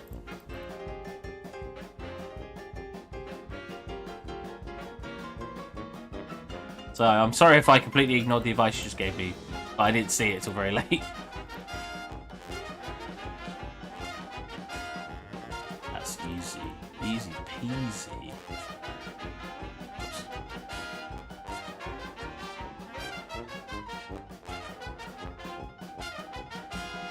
How long would you guys say it takes to UV map a model you've made? So if it took you 10 hours to UV map it, 10 hours to model it, how long would it take you to UV map it? Out of curiosity. I ain't judging, I'm just curious. Wait, what did I do wrong here? Oh, what? Well, it doesn't need that face at all. What these ones?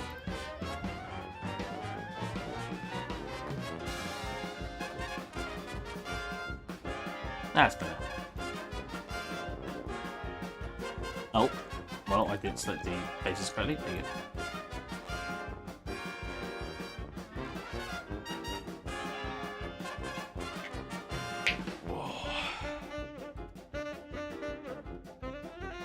Depends on the model.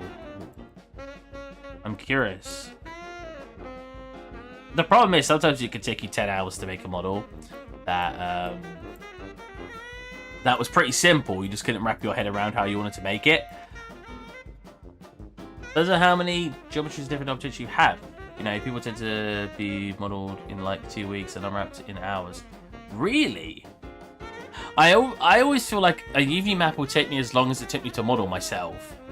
Like, if it took me 15 hours total to model, it could take up to 15 hours for me to UV map. I'd say it's between half the time to full time. So it could take between 7.5 to 15 hours. I don't know. I've never modeled anything too super detailed, so maybe that's why. Like I said, that tank I wouldn't consider detailed. I don't want to UV map that tank. That tank is so awkward.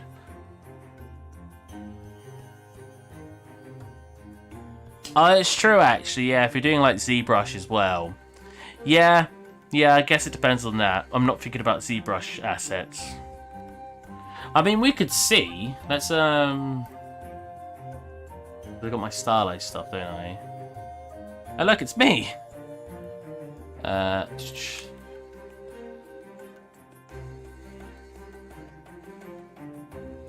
Steve's tutorial time. I'm pretty sure I still don't come up if you write this. I mean, it's literally my name.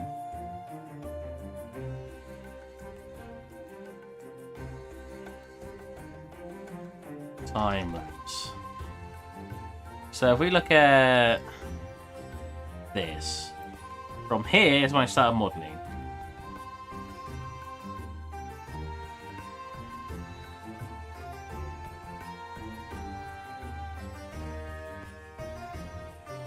So it took me, admittedly I did talk at the same time, but it took me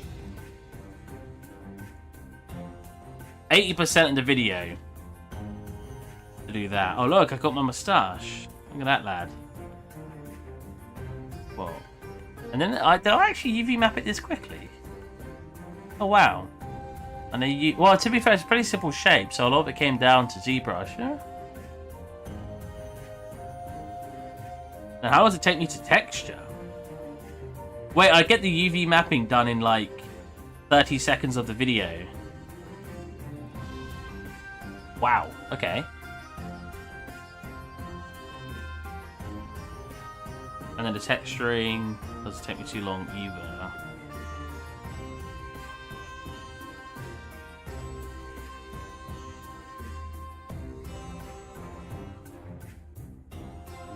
Huh. Very interesting. Wow. Oh, my UV map doesn't take long in that one. That example at all.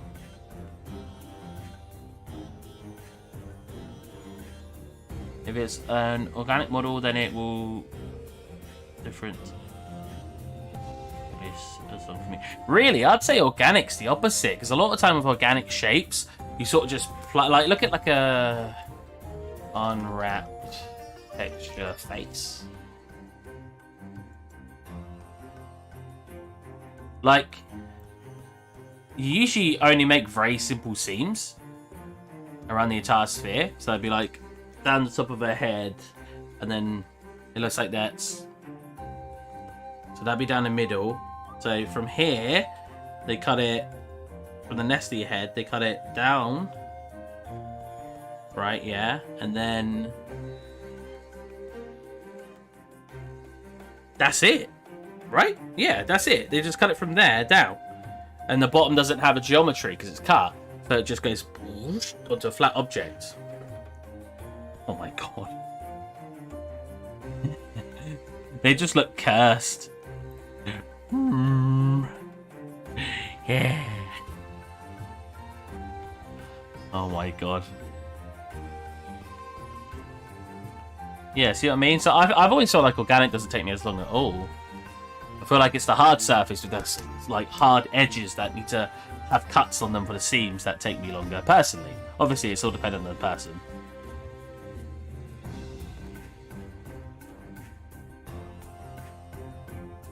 It also depends how good you want your UV maps to be. If you're just doing doing a lot of simple stuff and you don't need amazing UV maps, you're just going to use triplanar, obviously that's going to go a bit faster.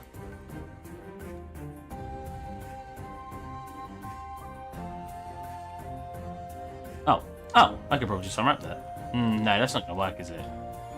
Well, I mean, it's not awful.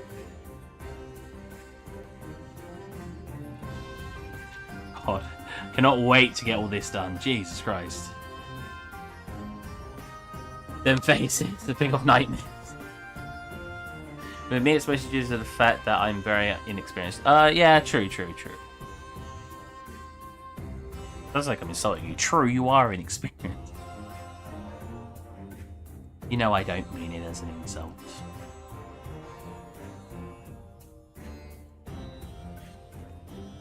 Well, what happens if I just do one of these, one of those, one of those? Not brilliant, but not awful either. What if I cut it here? Here, and cut it here.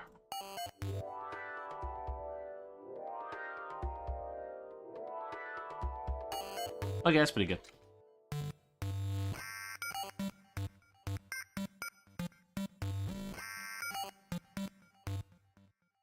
Nice, now we've just got the top rail to do. Usually it will take me like an hour or so to do unwrapping, but shaders, I could sit for hours making blends of blends within blends. Yeah. Blends within blends within blends.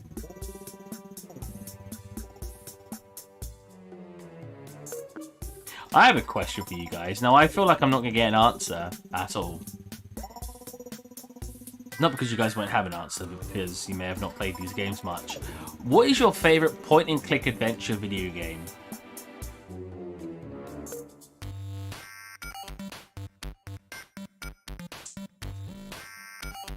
I'm very curious.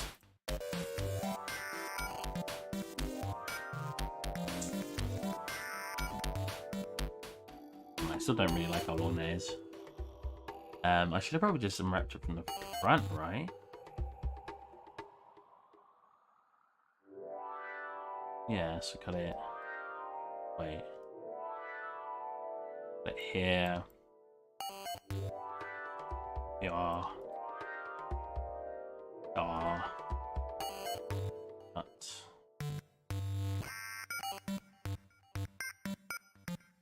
Connect it all by the front.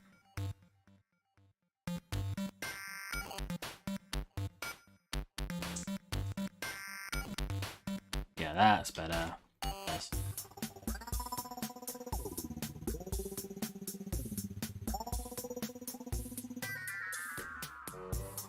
Pretty much the same shape.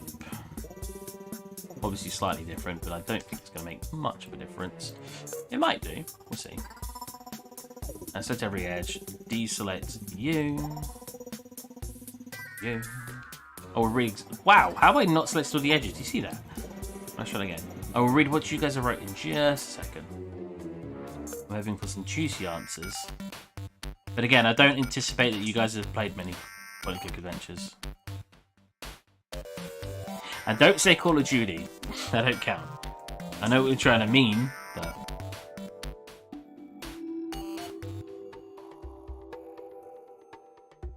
I have no mouth, and I must scream. Oh, Jesus. RuneScape, although I haven't played it in years, but that was my childhood. Does that count as a point-and-click adventure? I mean more like...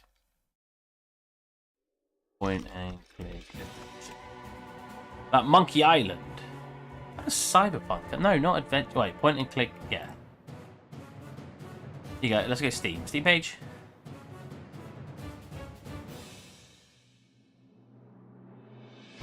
Well, oh, there you go. In the images, it comes up the games I'm talking about. Not like these kind of games where you get put in a room and you have to click things. Oh, Monkey Island. No idea what that is. That's Dystopia, whatever this game is. Monkey Island? Whatever that one is. Monkey Island? Monkey Island was one I played. I also played Discworld, and I think Discworld is my favourite. I probably played a couple more that I can't really think about.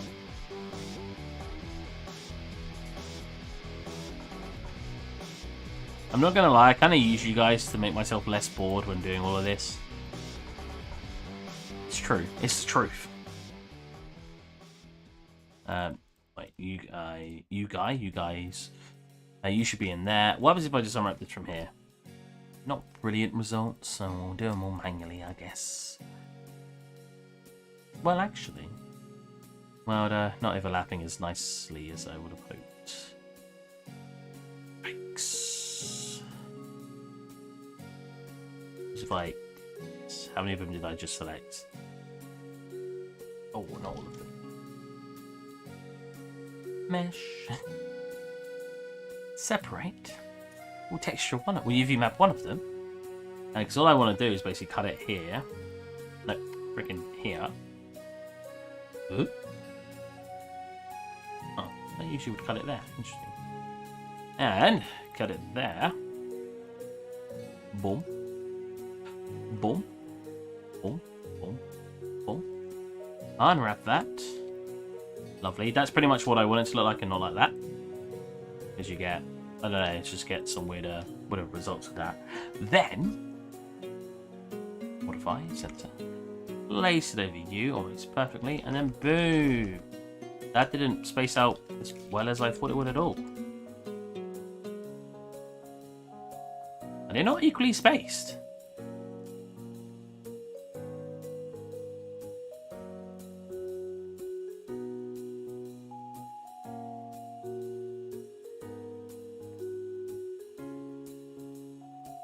Ooh, I don't think they're equally spaced.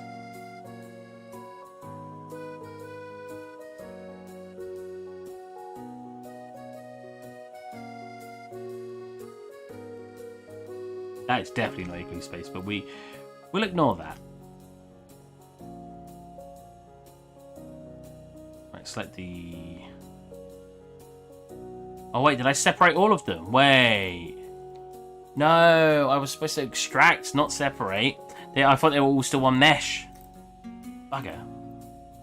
Well, that was silly of me. What I was going to do was basically, when these were all connected like this, have it sitting over the top like this.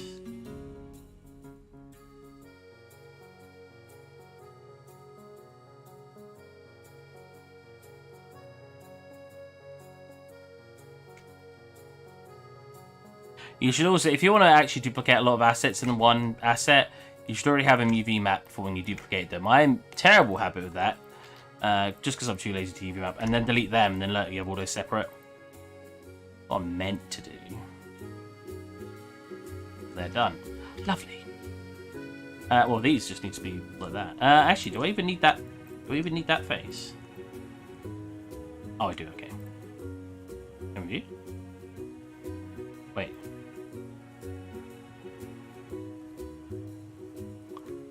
Where did my... Oh, I added him to... Oh, I've been adding him to the wrong one. Whoops. Remove from. Add to.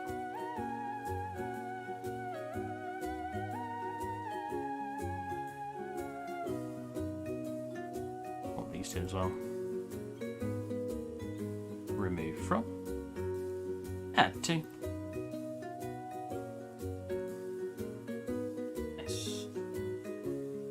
On a square for your player to move and you adventure across the land. I mean, you're not wrong, but in a shooting game, I point and click and shoot people. If we're talking about specifically point and click. I should have not said that.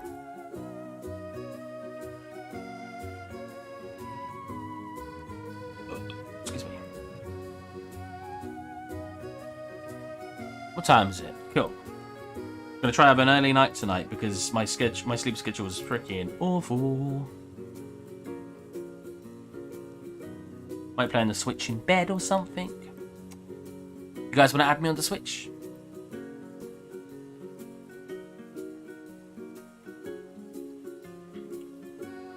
Huh? Oh, it's just a hole, okay.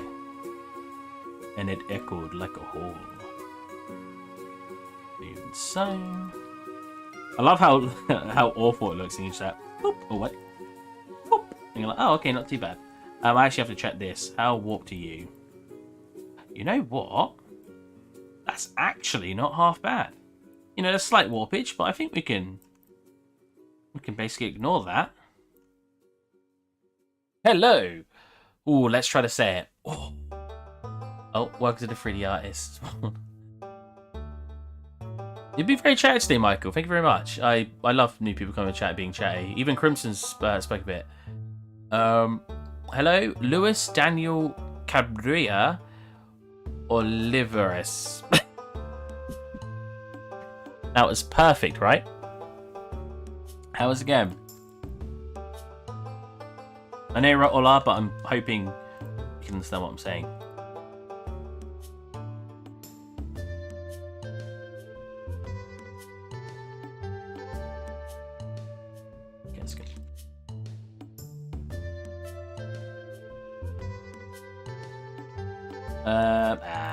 I'll redo it over here. I could have just copied it over, but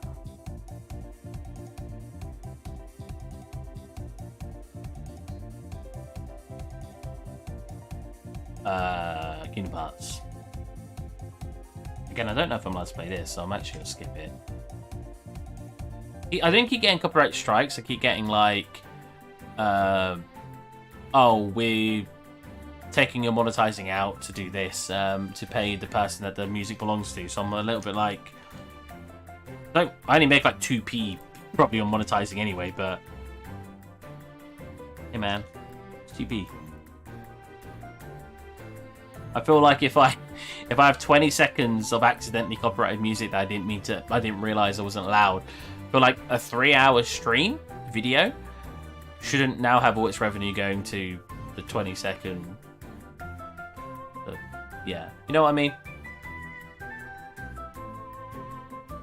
The longest I've ever been awake is 72 hours. I'm not sure exactly how much above 70 hours, but it's roughly about 72. Oh, I like how you said Christ Michael after what I just said. I was up for 3 days because I had deadlines for university and I hadn't done any of the work.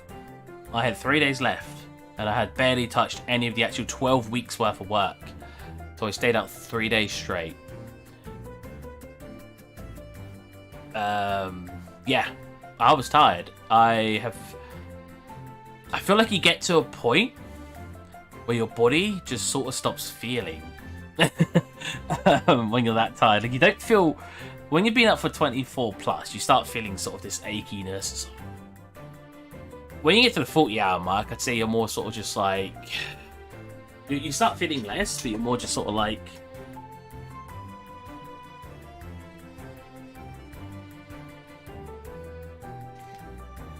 And then honestly, when I got to about the I remember trying to go to sleep after about the 70-hour mark and having trouble falling asleep. I think my body was like, all right, round 3, and it gave me more energy, and I was just like, no. Yeah, it does. It just feels like you're going to autopilot. It's so true. So I feel sometimes I've worked better when I've been like that because... Well, actually, no. I want to say 2 things. Zombie mode, pretty much. You go into autopilot, and sometimes you work better, but sometimes you wake up the next day, you look at something you've made when you knew you'd been awake for like 40 hours, and you're just like, what? You're like, this took me 4 hours last night. And you look at it, and you're like...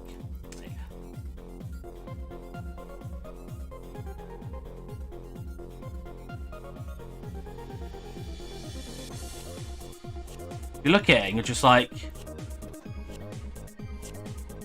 This is what took me 4 hours last night? And you're just like, what?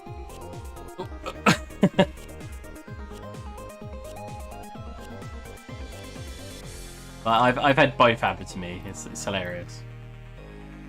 Honestly, I don't even need to make all these parts the part of the model. I could actually have these all textured in because they've already got the detail, especially the high poly of having the normals coming out. But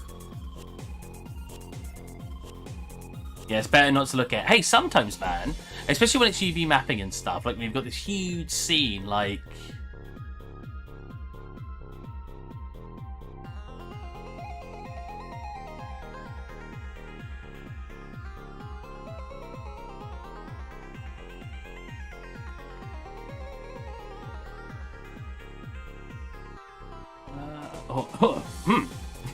My voice went a little bit croaky. 6. Yeah, something like that. 1. No, like that.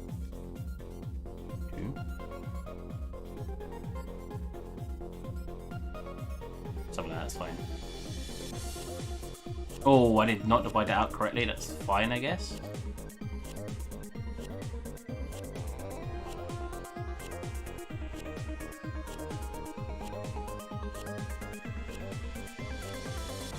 You make something like this.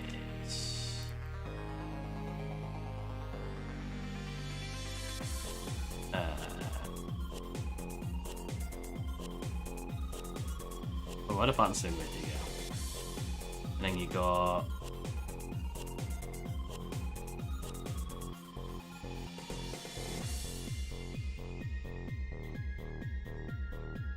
I don't know. Oh, I should not be using that. Obviously, this is a trash model, but I'm just showing an example of when you get really tired and you start just autopiloting. You sometimes will have something like.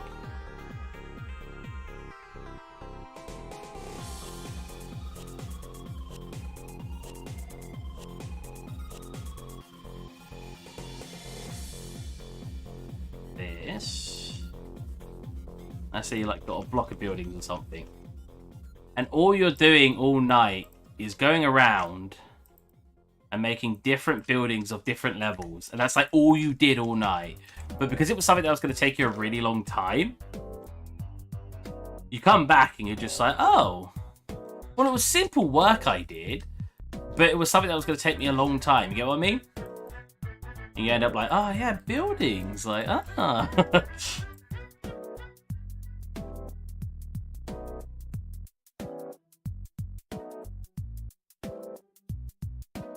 That's the best thing to do when you're super tired. Do something really boring and have a movie on.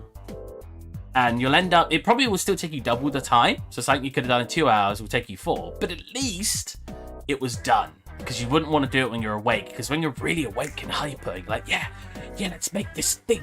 And you're doing all the UV mapping and stuff. You're just like... You start becoming tired anyway. Yeah, that's true. The model was not brilliant just then. I was just making a very quick example of a task, a menial task you could be doing throughout the night.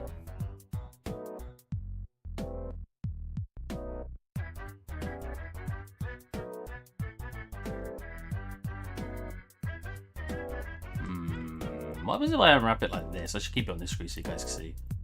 I'm so sad Sufki is not here at the moment. I probably said his name wrong again, but he likes me UV mapping, weirdly enough, so that he's not is a shame. Why is that one mesh? That annoys me. Why has it got a back face to it? That also annoys me. I don't need this back face at all.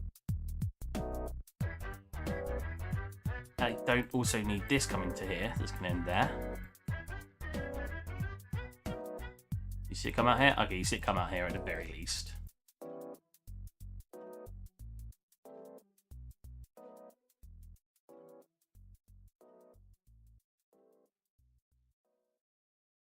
I think UV mapping this is going to be the same.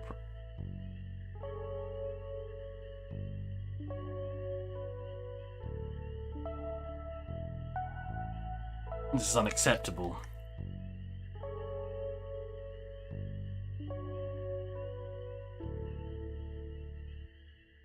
Boom, done. Alright, probably just this. All I want to do tonight is get all of this UV mapped. So you guys are going to get to witness the rest of this UV mapping.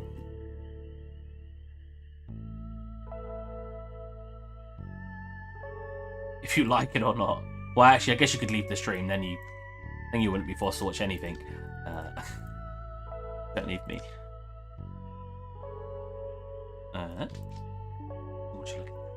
Look at this sad boy in his own now. I mean, to save UV space, I should like cut it here and then make another one like this. So this is one of those choices that I can never be sure about, because like this would save UV space, right?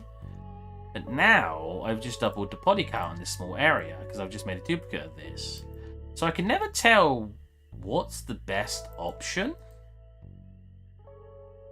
I feel like saving the UV space just means you've got less dead texture room. I don't know. I really don't know. I know it's a very small thing and it probably doesn't... What?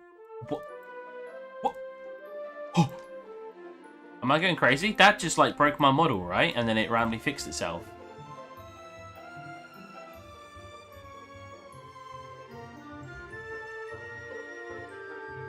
Maybe I have been up too long. This is not centered.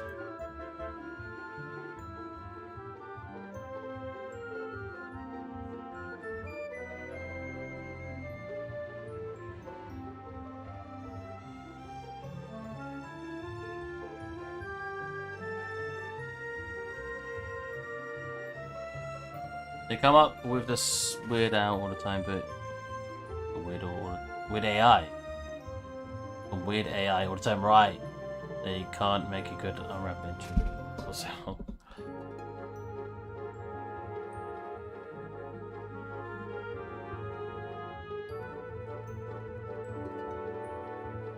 I wish Blender would get better UV mapping tools. I would have made... For those of you who don't know, I made this entire last scene in Blender, but not the UV mapping. So all of this is modeled in Blender, and it's really fun. Really fun to. Also, some people find this funny, so I'll show you this. The audio in this, except for the music, was made by me just like just making noises in the microphone. And if you listen.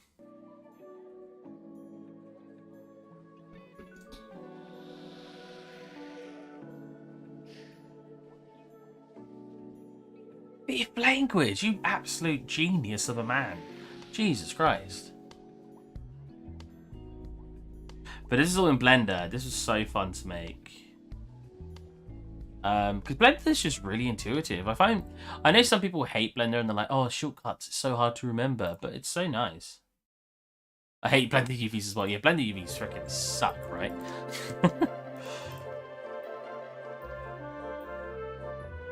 I love modeling in it, but I do not like the UV mapping in it.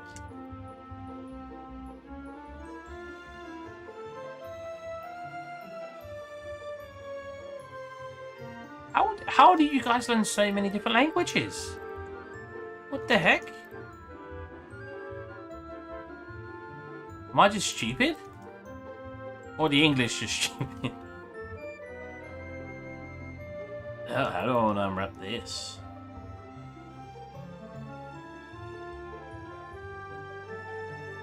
I have some friends learning Japanese. I know a couple of Japanese words, not many.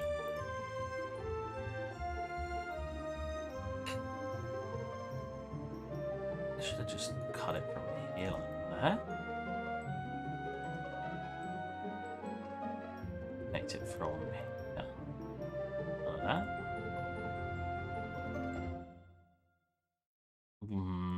Not brilliant. Yeah, you're going to be separate, that's fine. Awful though, it's not too bad actually.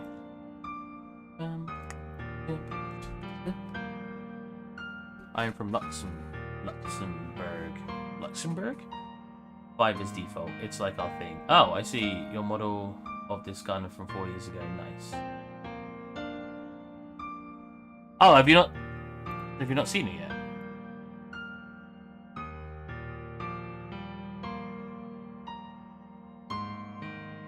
Yeah, it's a very old model. Hey, X Danger 51.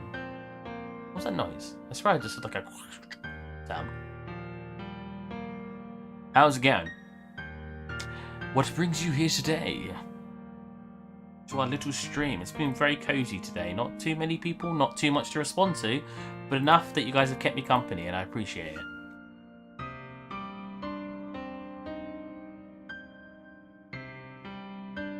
Here you go, X Danger. I'll show you what I'm making. Boom, boom, boom. Voila. We're just UV mapping it. My favourite gun in video games, I'd say. My favourite gun in real life is probably the M1911 is really nice. Just because it's a nice handgun, but I really liked the rifle we used when I was in Army Cadets. I can't remember what it's called. I always forget this. Which I'd love to 3D model it actually. Let me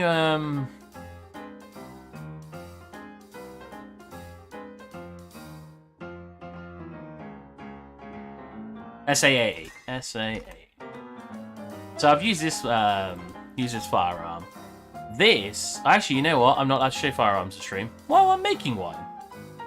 Oh wow, Toby knows what he's on. Jeez, go Toby. Surely I'm allowed to, because it's reference, right? I'd love to model this, not with the scope. I never use it with scope. I feel like that's really awkward to... When I used to carry it, I used to grab it by the gripping handle, or have it on a sling. Having a scope on it would be really awkward. It's not too complex, to be honest. It's a pretty simple shape, and it's very, very separated. Like, this handle is completely separate mesh, easy. So, same here, the cheek guard, or whatever, the cheek rest, stock, whatever that's called. I'm not awake enough to tell you. Sight's not too hard.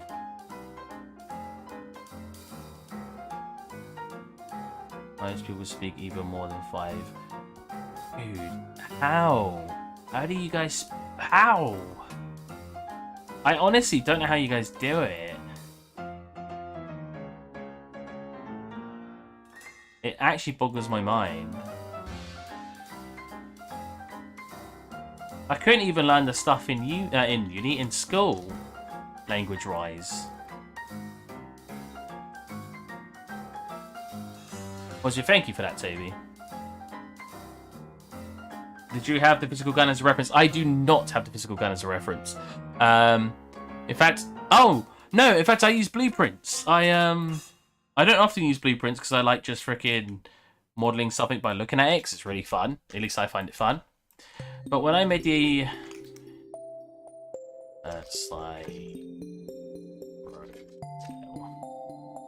I lined it up. I got like a side profile like this. Well, that one's not loading, but you know what I mean. Then I just modeled over the top of it. I think I used one image because I don't think I really needed the other images because you get most of the information on a asset like this from the side. When I did my tank, however,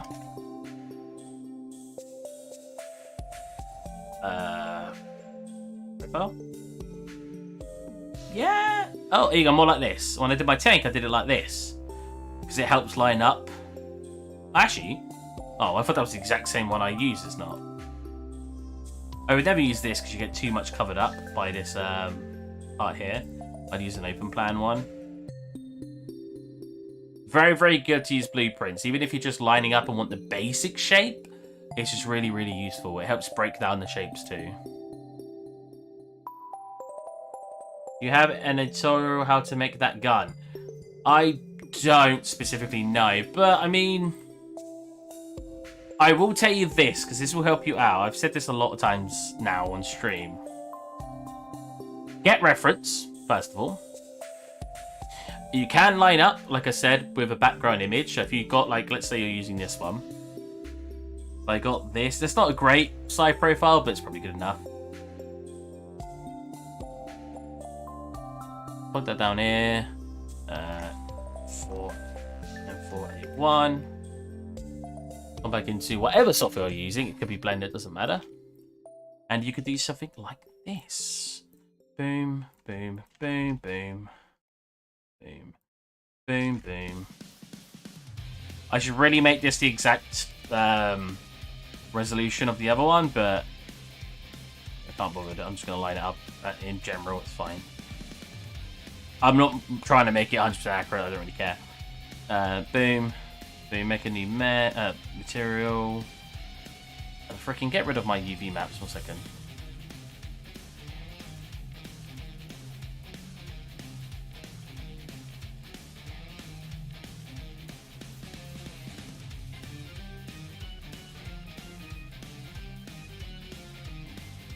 Turn on textures.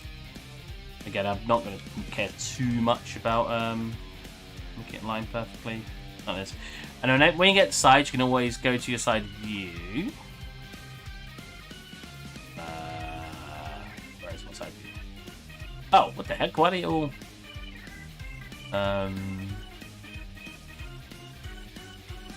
Oh, space. I can't remember what it was, right?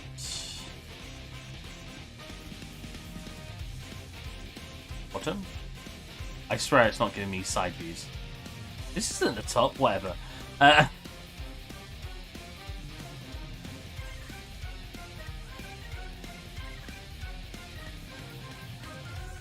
You can always work in a side view first, and then basically you could just start blocking out the basic shape.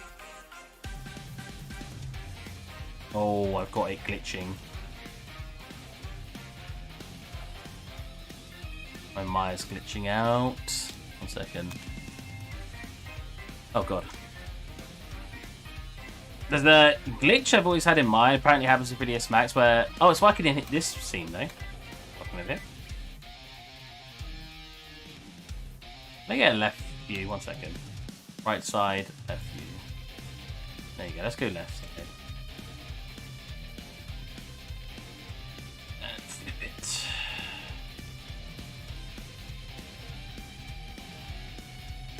I think my camera's messed up. Where is it? Oh my god, please.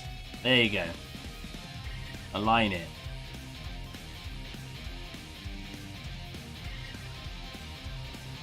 It's a disaster figure. And then you start getting up basic shapes. There we go. So one of the most important things at the start of anything like this is blocking out basic shapes.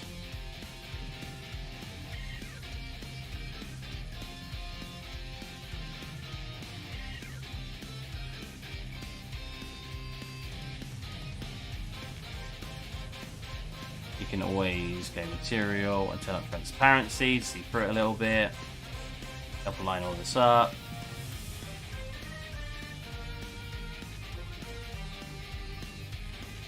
And then obviously you just kind of guess the parts you don't know. You can always get reference of an actual mag, but come up here and we can always straighten this out. This, you know. Come into another viewport, get the thickness about right. Probably something like that. Mag. Now I don't like beveling until I get the other shapes usually done. Because obviously I'm probably going to, well, first of all, that's not quite curved. I need all these in between bits, so I'd probably go like this, and start placing them in. Again, you can go from the side view and see where they're placed roughly. Can I? Maya, are you okay? Show me my tool.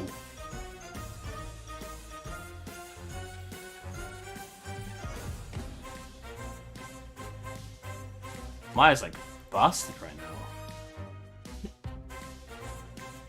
So we have to make the block model, then add details. I personally think it's better. A lot of people do that method too. But yeah, blocking it out is so much better because then you can decide how the shape's going to be. From big to small, yeah. Obviously, cylinder of something like this. A lot of people from when I remember modeling this ages ago, and someone telling me he was a professional. Oh, he was a professional at making guns, and they said to me that they usually start with the barrel. The barrel goes along the whole body. I separated mine up into separate meshes because I personally thought it was easier. But you can always try to do something like this and have this come through the entire body. Up to here. All the way to the back where it stops just here. And then you can model around that as well. But like, for example, the front. Again, this isn't a perfect image. As you can see, it's a bit perspective. But that's fine because you just get rough estimates. So do something like that. We see that this comes down. I could always like lower this, for example, align it a little bit more. Bring that down, bring it out, bring it up, bring it out. I think it comes down there. Reference is the key. If you can find better reference, obviously that's going to be a million times better.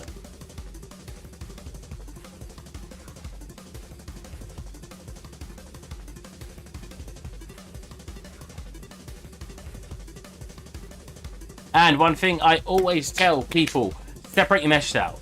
So you see the muzzle.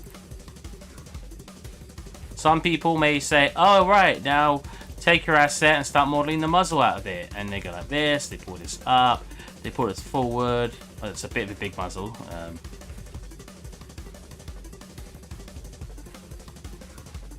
like this. Now this isn't awful, right? But the reason I don't like it, and the reason I would never recommend trying to make something one model, when in real life it's not one model. In real life, the muzzle is completely separate than, like, anything else. Where's... Maya, are you okay? My 3D pen's gone, nigga. Maya's really acting weird. Then you can bring this out. That, something like this, right? And we're going to here. And we find where I put it. You can see I've made this part of the model now. Did I just make it fully transparent? Whoops. Right? And that's cool, whatever. Now, the reason I don't like doing it this way is because if I want this muzzle now, the shape of this muzzle kind of goes like this, where we grab the middle pieces and pull them out. And then I'll select to 50, 20, 10, 5, 2. Pull them out, and it's got like this sort of shape to it, right? Kind of. But it's come out a little bit. But you know what I mean, right? It's sort of got this shape to it, yeah? Then it comes in. You probably need something like this as well as it comes in. And then it comes out, and then it goes in, and you got all this shaping, whatever.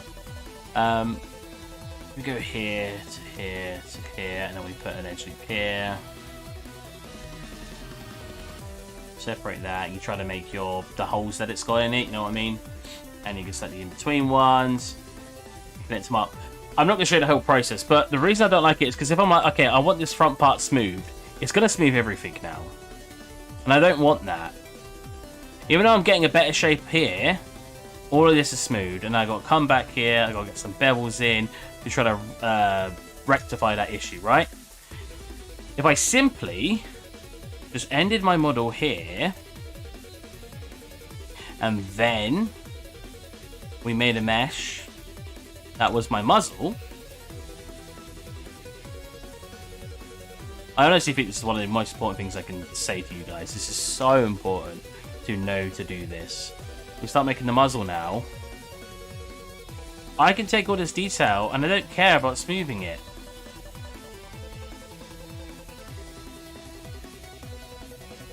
Because, at the very least, if I smooth this now... Wait, why did I make this one? I can't remember. Oh, there's a little box thing here or whatever. But yeah, now if I want to smooth that, it's not going to affect the rest of my model. Know what I mean? That's so important. Anyways, what are you guys saying? It's the same for Blender, yeah. It's universal. Separate your attachments, boys. Exactly. Like I always just compare it to real life, because in real life, if I picked up like this watch, right? This watch, you know, nice little watch. I wouldn't model it as one piece because everything's separate. I would start from the top and say, okay, that's a separate mesh. Boom, cylinder down. Bit here, boom, cylinder across. Another cylinder, another cylinder, another cylinder. Here, so I guess a very thin cylinder, but I'd have that separated, you know? Because in real life, it is separate. In real life, they are separate meshes.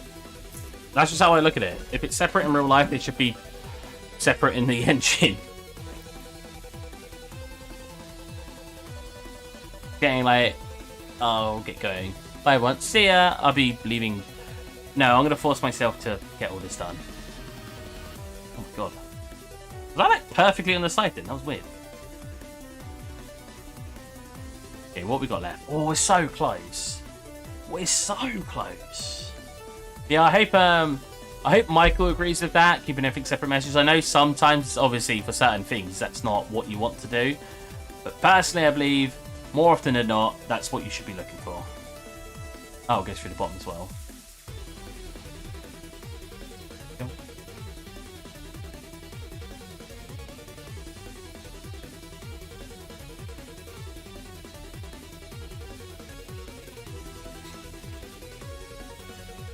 I mean, just look at my M4A1 in general. Everything's separated.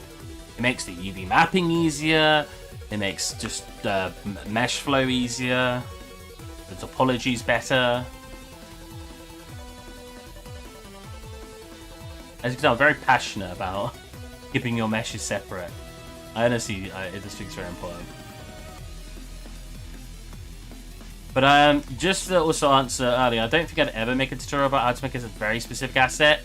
I actually talked about this before, that I don't really, myself, I wouldn't go and watch a video about how to make a very specific asset. I'd rather just know how to 3D model in general. Because if I know how to 3D model in general, I can then take the techniques used to make whatever I want. Whereas if I watch a video, and it very specifically makes a singular asset, sometimes it's hard to take all that information to transfer over to making anything I wanted. Because at that point, you might just be following step by step how to make that very specific asset.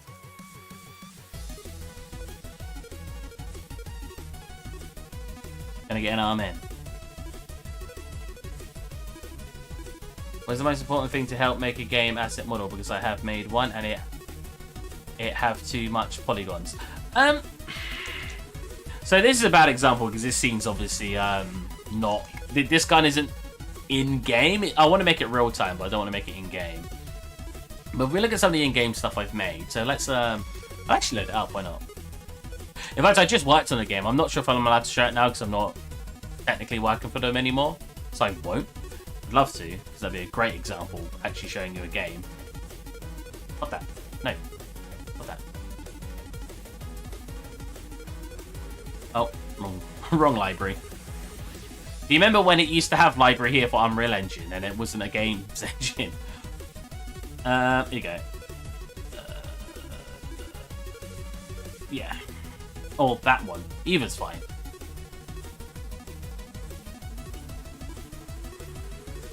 Yeah, you need to as well so you get different attachments. That's true, yeah.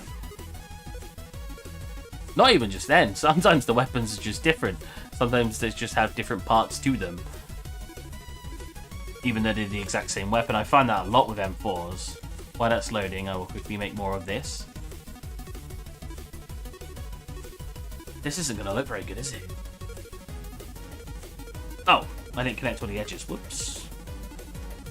Wait, did I?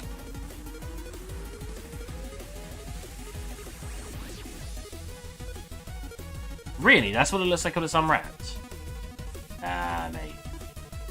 Oh. Well, there shouldn't be bottom faces to it.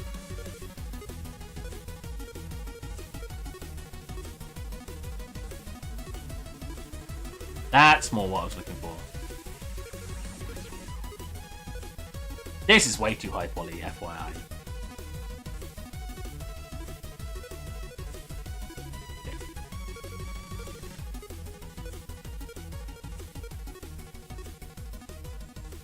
Cool. Okay, the scene's loaded. So, wait, what's this? Oh! Nice. Very nice little shape there, Stephen. Thank you, Stephen. No problem. There you go. So close. Oh, I can feel it. Alright. So, a bunch of in-game assets here, X-Danger. I know it's stylized, so they may be a little bit different. I have a... Oh, where's my real-time scene?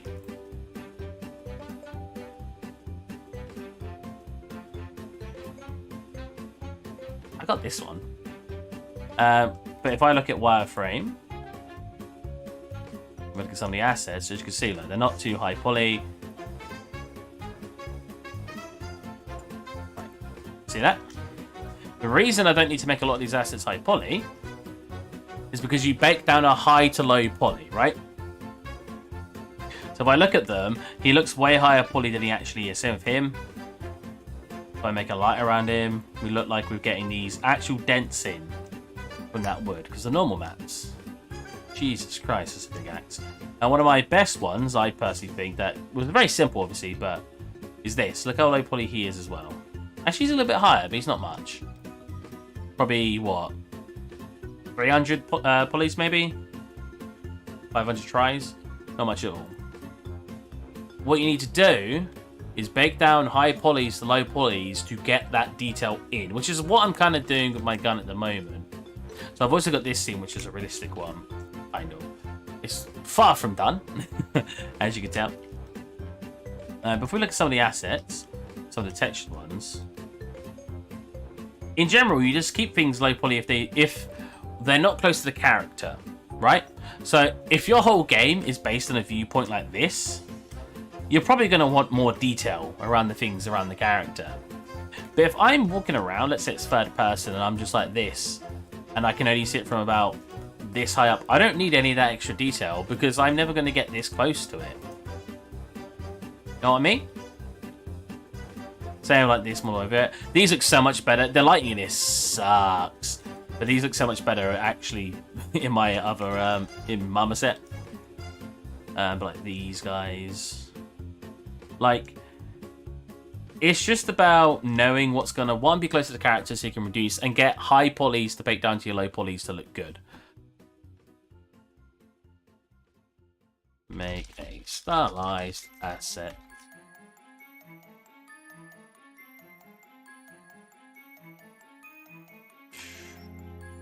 Off. I'm gonna push D. Right, chill. So as you can see, like if I not got a quicker video. Oh, whatever. So I make a high poly in here, right? Where we get all this wood detail in. You know, looks alright. We get some nice detail on it. That's what it looks like in its low poly state.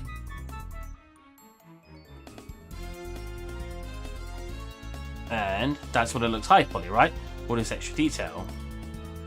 Then, UV mapping I don't care about. Why is he next to not my video? Why do my videos never come up? Oh my god, I don't know how far back this is going to be. Aha. Right. When you get to texture, you bring in your low poly. How many views has this got? Oh, I thought it was 42. I was like, wow, it's got like no views. You bring in your low poly. Oh, I did spin around it annoyingly. And then when you bake your high poly, you get all this detail in.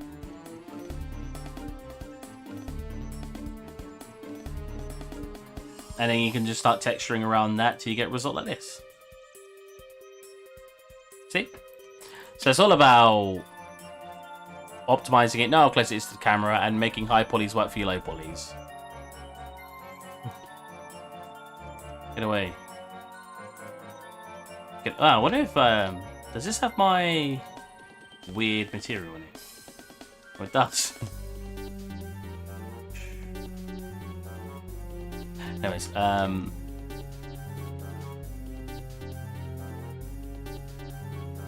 close that.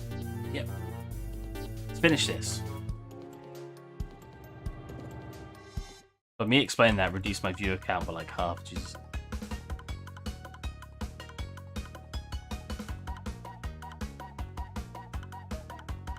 I probably just want to cut it.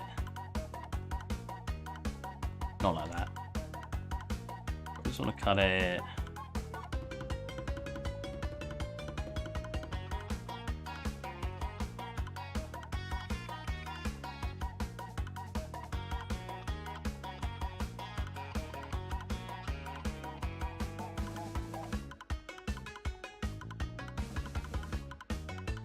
Like that.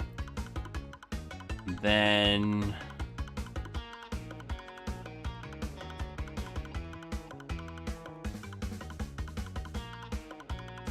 ow, that's a really weird shape. Right, so they importantly focus on the normal mapping in the game engine to get the details about adding them to the actual. Yeah, normal maps are so important. It gets almost all your detail, if I'm being truly honest.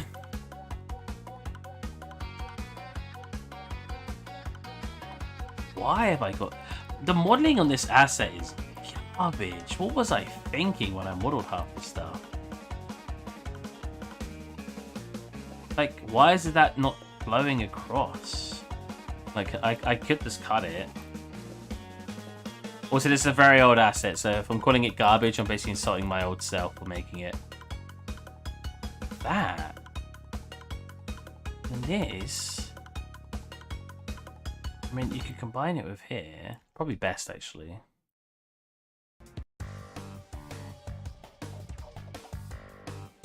That's so much better. Yeah, I had a feeling it's going to be like this over here as well, so... Well, actually, that's better. Just doing that in the first place. Actually, it gives you sort of the same result anyway. Okay. Boom.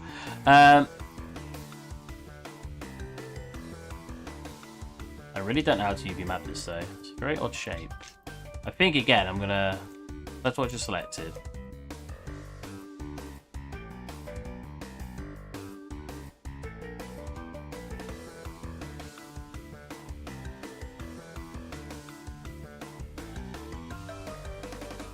Like that.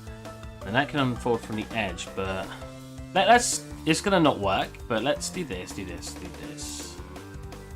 Look at the results.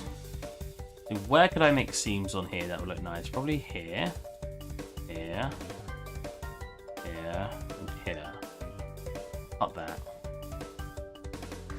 That's close. That's close. Where's this face?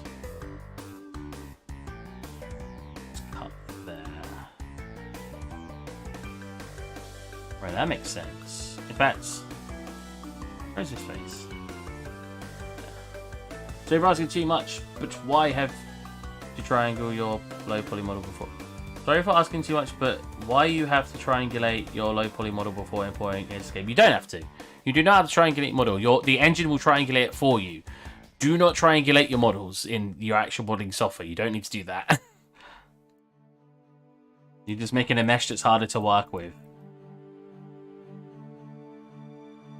Would you like to know why they triangulate? I could tell you that. I actually know why that is. I now actually know something. Whoa. So the reason engines... God, we're so close. The reason engines will triangulate your meshes is because... Let's look at a mesh, for example, right? Now, if we pull this up, right, we get this really odd shape. If I look at the side, it looks like this, right? Without it being triangulated, the engine doesn't know if it wants this shape, right, to be like this, where you've got this cut here, or... So, I'll show you that way. So, when it triangulates it, it doesn't know to do it like this. Do that. That's what we were looking at just a second ago, pretty much. Or if it thinks you want it to look like... God. If it thinks you want it to look like this.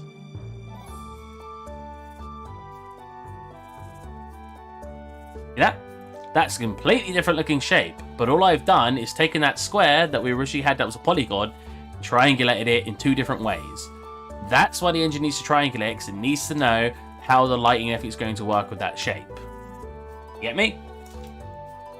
When it's just what I showed you earlier, so this,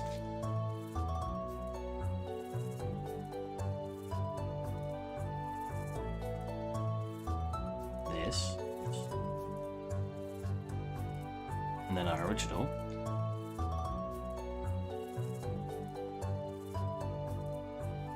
This is what I was taught in university anyway. It doesn't know if it wants to replicate this or if it needs to replicate this. So it needs to triangulate to have a firm decision of what one it needs to look like. Get it? I hope that makes sense.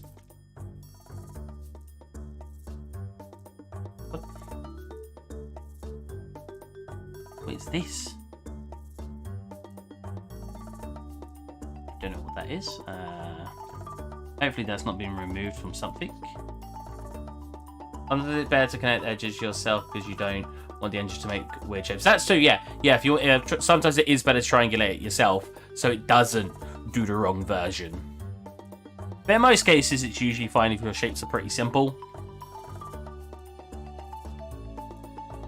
Most cases, not all cases. I don't think I've ever experienced it go poorly for me. I don't think so. Oh, God, what is wrong with some of my modelling 3 years ago, man? This isn't brilliant, but we're gonna use it anyway. So I don't want to remake it.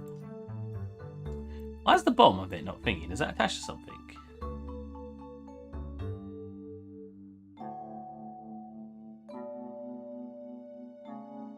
Oh, it does. Come back to here, turn these. Whoops. Oh, so what did I turn on? This is the low poly, yeah. I'm probably just gonna go cut, cut, cut. I want to do that. About cut. Oh, isolate.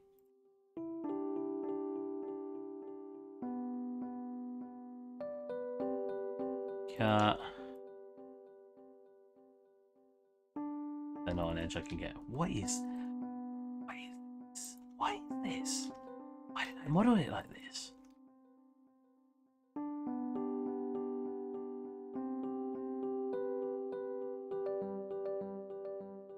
Okay. Enough insulting myself. And then the bottom probably oops, just want some of that.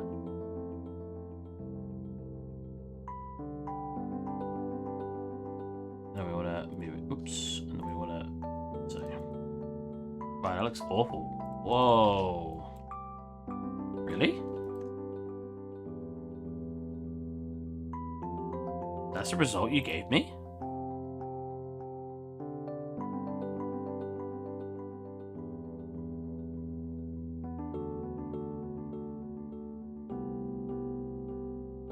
Oh, well, yeah, that's what I was expecting. There you go.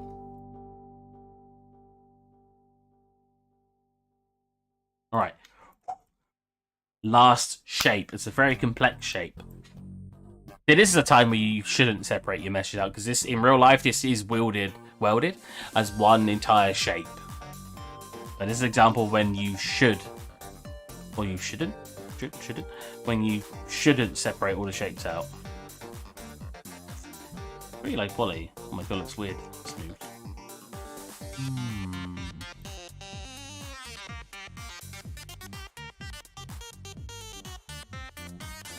Okay, this is horrible, Jesus.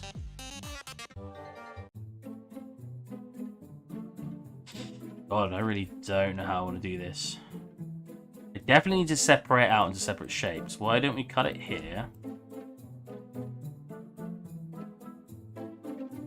Cut it here. Keep all of this. Cut it here. What do I cut that to, though? Here.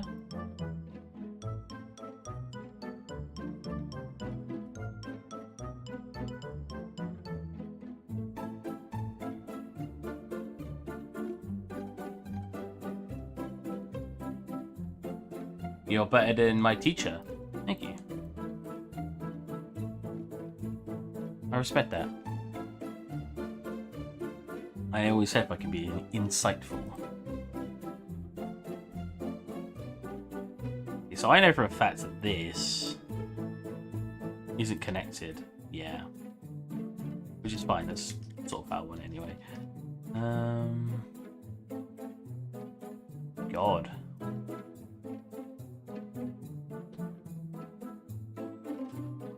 What if we just do a UV automatic? I know.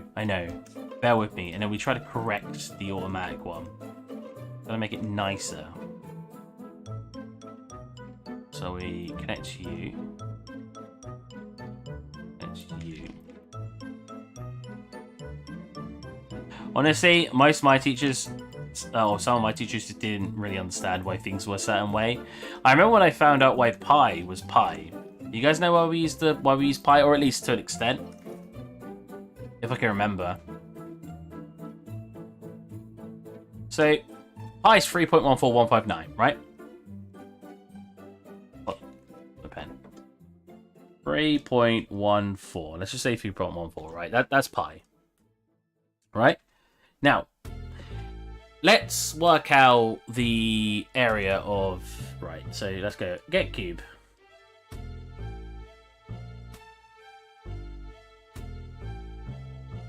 Actually, I'll do this. Put a cube in there. Change the colour of it. Let's go orange. Put a cube in there, right? So if we work out this shape here, yeah? Right. We'll say it's 2 by 2. Now, to work out the rest of the shape, if we know that, yeah? All you got to do... So let me try to figure the formula.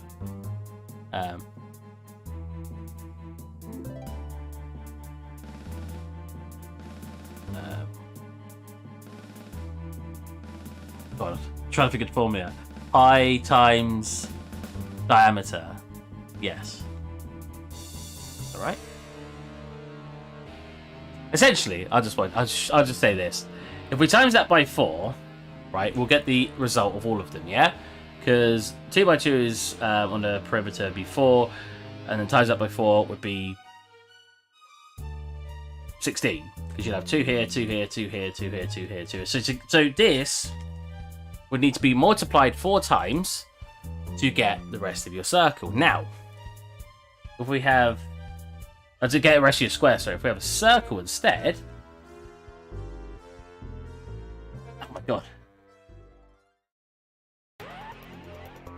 I cannot draw circles. That's good enough. If we worked out one of the edges here, and here...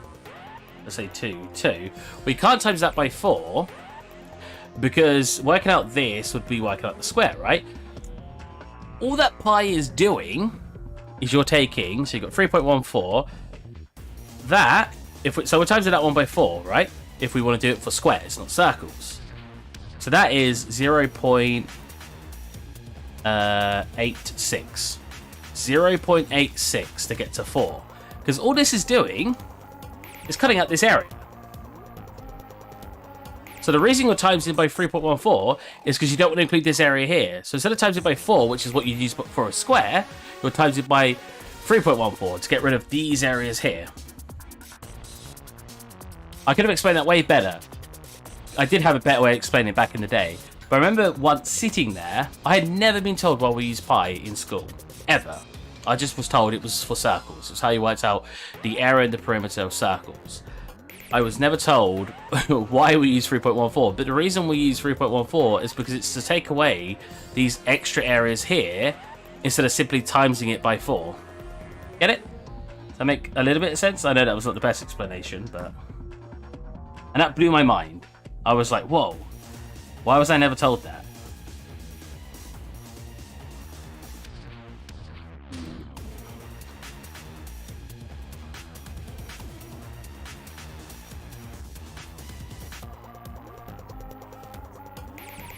But I hate all Mac unwrapping. It's actually garbage. You know what I could do? What if I just put a seam down the middle of it?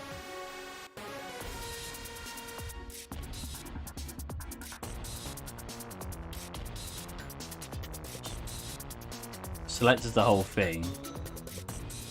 Bring my UVs back.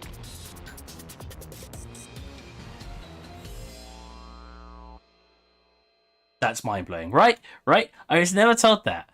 And I'm sad that I wasn't, because that's pretty much why we do it. Oh my god. That didn't work at all to how I thought it would.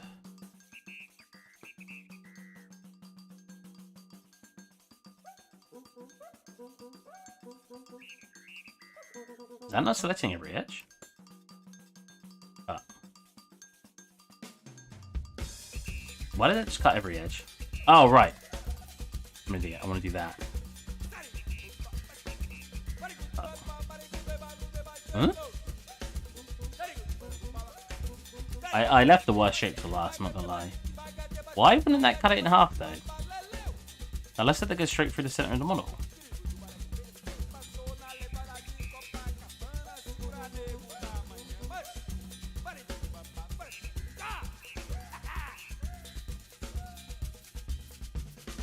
That is going through the center of the model.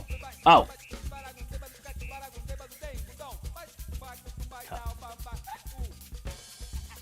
Oh my god, that is not a good shape. That is awful. Oh, I don't want to UV map this.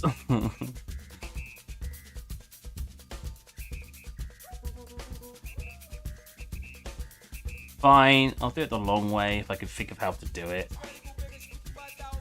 Is this from Crash? Is this from Sims? Jesus, this is weird.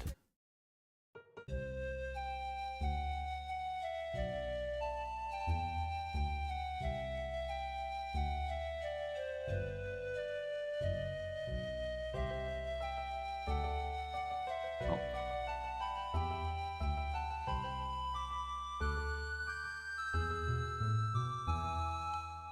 I feel like in school, if I was taught why a lot of things worked, I would have probably been more willing to learn. But I wasn't really, so I was told I wasn't allowed to do English and stuff. I was actually more rejected. Why do we have to UV map? The reason we have to UV map is because when you paint something, so let's say we had a cube, right? Now, this cube will unwrap to a shape. I'll try to replicate it anyway. Like, that'll go boom, boom, boom, boom. That'll go boom, boom. So if I were to that's terrible. If I were to unwrap that, it would look something like this, right? It looks like that by default, but same sort of thing. So in real life, so let's say, I don't know if you ever did it in class, but if you had a piece of paper and your teacher gave you a pattern of a cube, they'll tell you to cut it out and assemble a cube. Usually they'll have like little edges on it, like...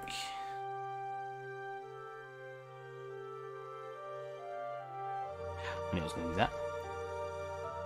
Let's do... Still, pull it out. Punch it in.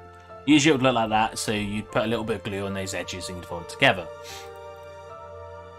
Unwrapping is essentially the opposite, and the reason you need to do it is because the engine you're using, like Substance, the texturing software you're using, the Unreal Engine, Unity, whatever you're using, reads texture information from how it's basically unfolded onto a 2D plane. Because when you paint, especially back in the day, you'd use it in Photoshop.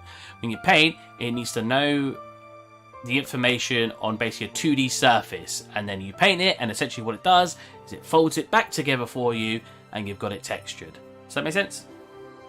So if I wanted to paint this, let's say, oh, I want a happy face on one of the sides, which actually would be like on this side. I'll draw a happy face. When it's folded together, that face will be on it. Substance painting and stuff lets you paint directly on to the 3D surface now, which you couldn't do years ago. But yeah. Origami, pretty much. My boy knows how to help me explain things. Okay, so what if we... What time is it? 11:30. I wanted to get to bed early today. How long have I been streaming for? Started like 8:30, right? I was like 3 hours. Wow, we're pushing the 3-hour mark. Pretty cool. Get rid of all of you.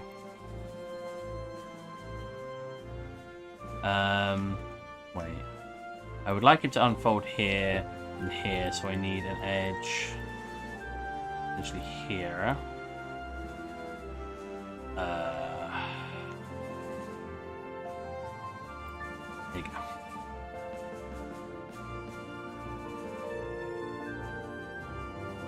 Maybe I should learn to become a teacher. I've actually tried that. I did not want it. You have to teach in schools first. Don't want to teach at a school. I don't like children as it is. I don't hate them. Not bad.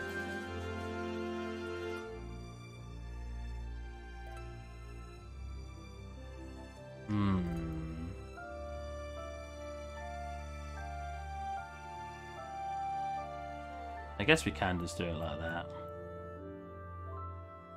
Oh god.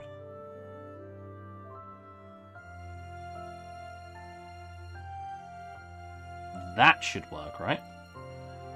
So. Oh. Wait a minute. Oh, bugger. I set that bit by accident. Yeah. Maybe so. Unfold.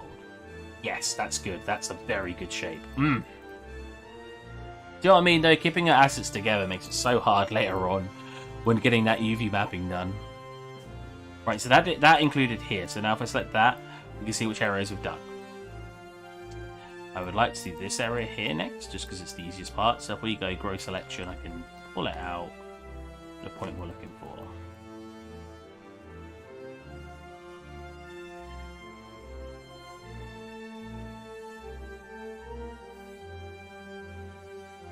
Cool. Size. Select. Deselect from there. Now we unwrap it. Are you from the US? You are from US? No, I am from the UK. I'm British.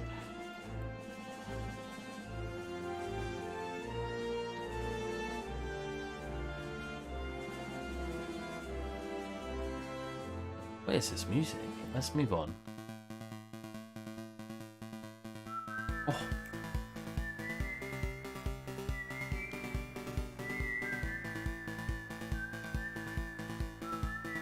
This is jammy.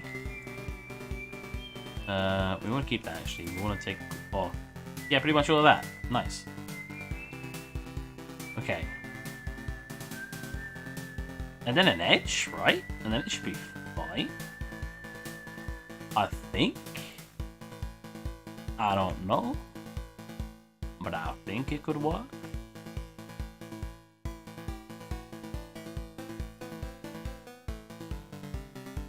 A little bit there, we'll need to snuck away. Moving so. Unfold.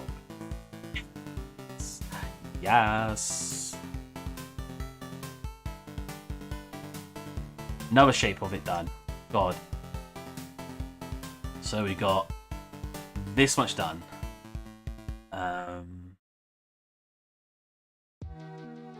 I kind of want this to be a separate shape. I know having it separate shapes aren't the best, but just because I want it to be easy with the UV mapping,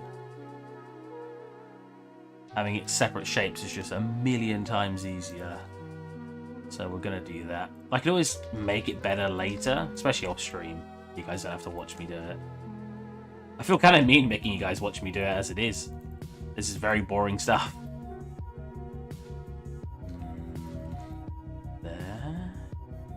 That should work, right? This is working like a cylinder. Oh, not sure. Let's just give it a check. That very warped. Pretty good. Nice. Right. Moving on. Now we want this part. I think I'll do up to there. Yes. Again, work it like a cylinder.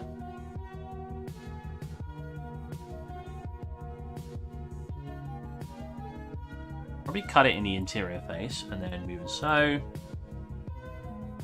Wait. There you go. Move it so. Unfold. That looks good. I don't even need to shed that. Okay.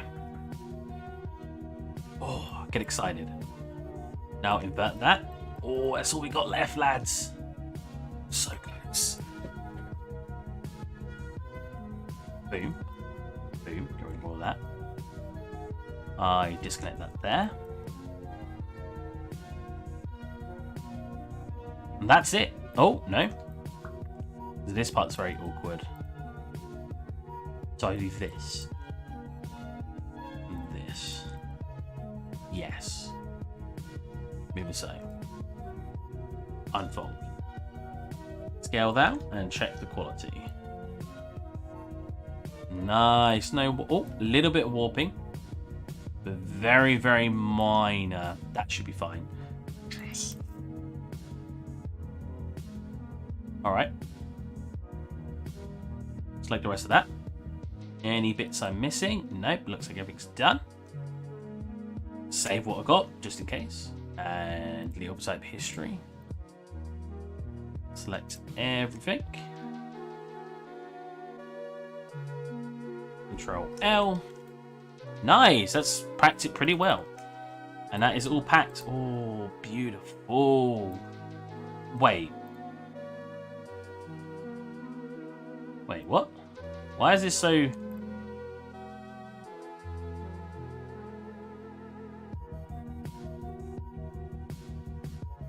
have a bad feeling. No? Preserve 3D ratio. Well, that's not been preserved. That's so high detailed.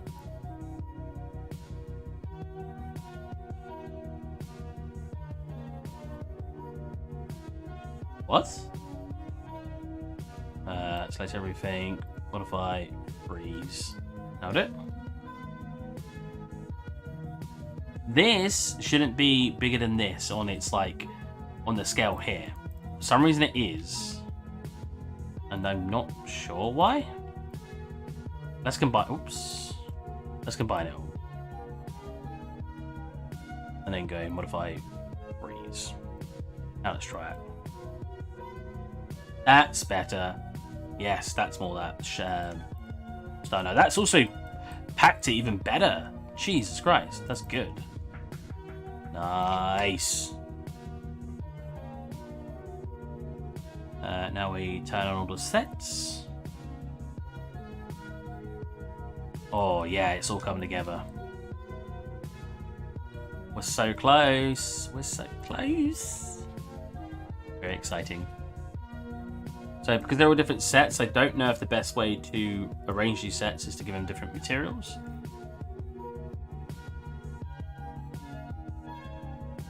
But I'm going to, just in case, so we'll just do shades of grey. And I get to see the sets separately. In fact, we'll do very obvious colours. We'll go green. We'll go red. Jesus Christ, okay, can I like tone it down a little bit?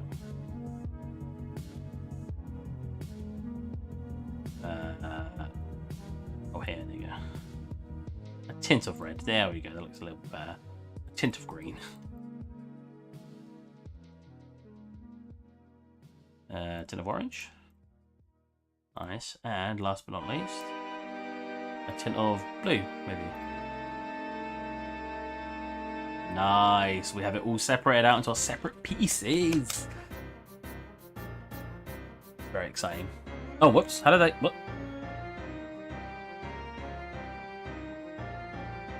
No, you want to be blue. Blue. Nice. Oh. UV matte. UV matte.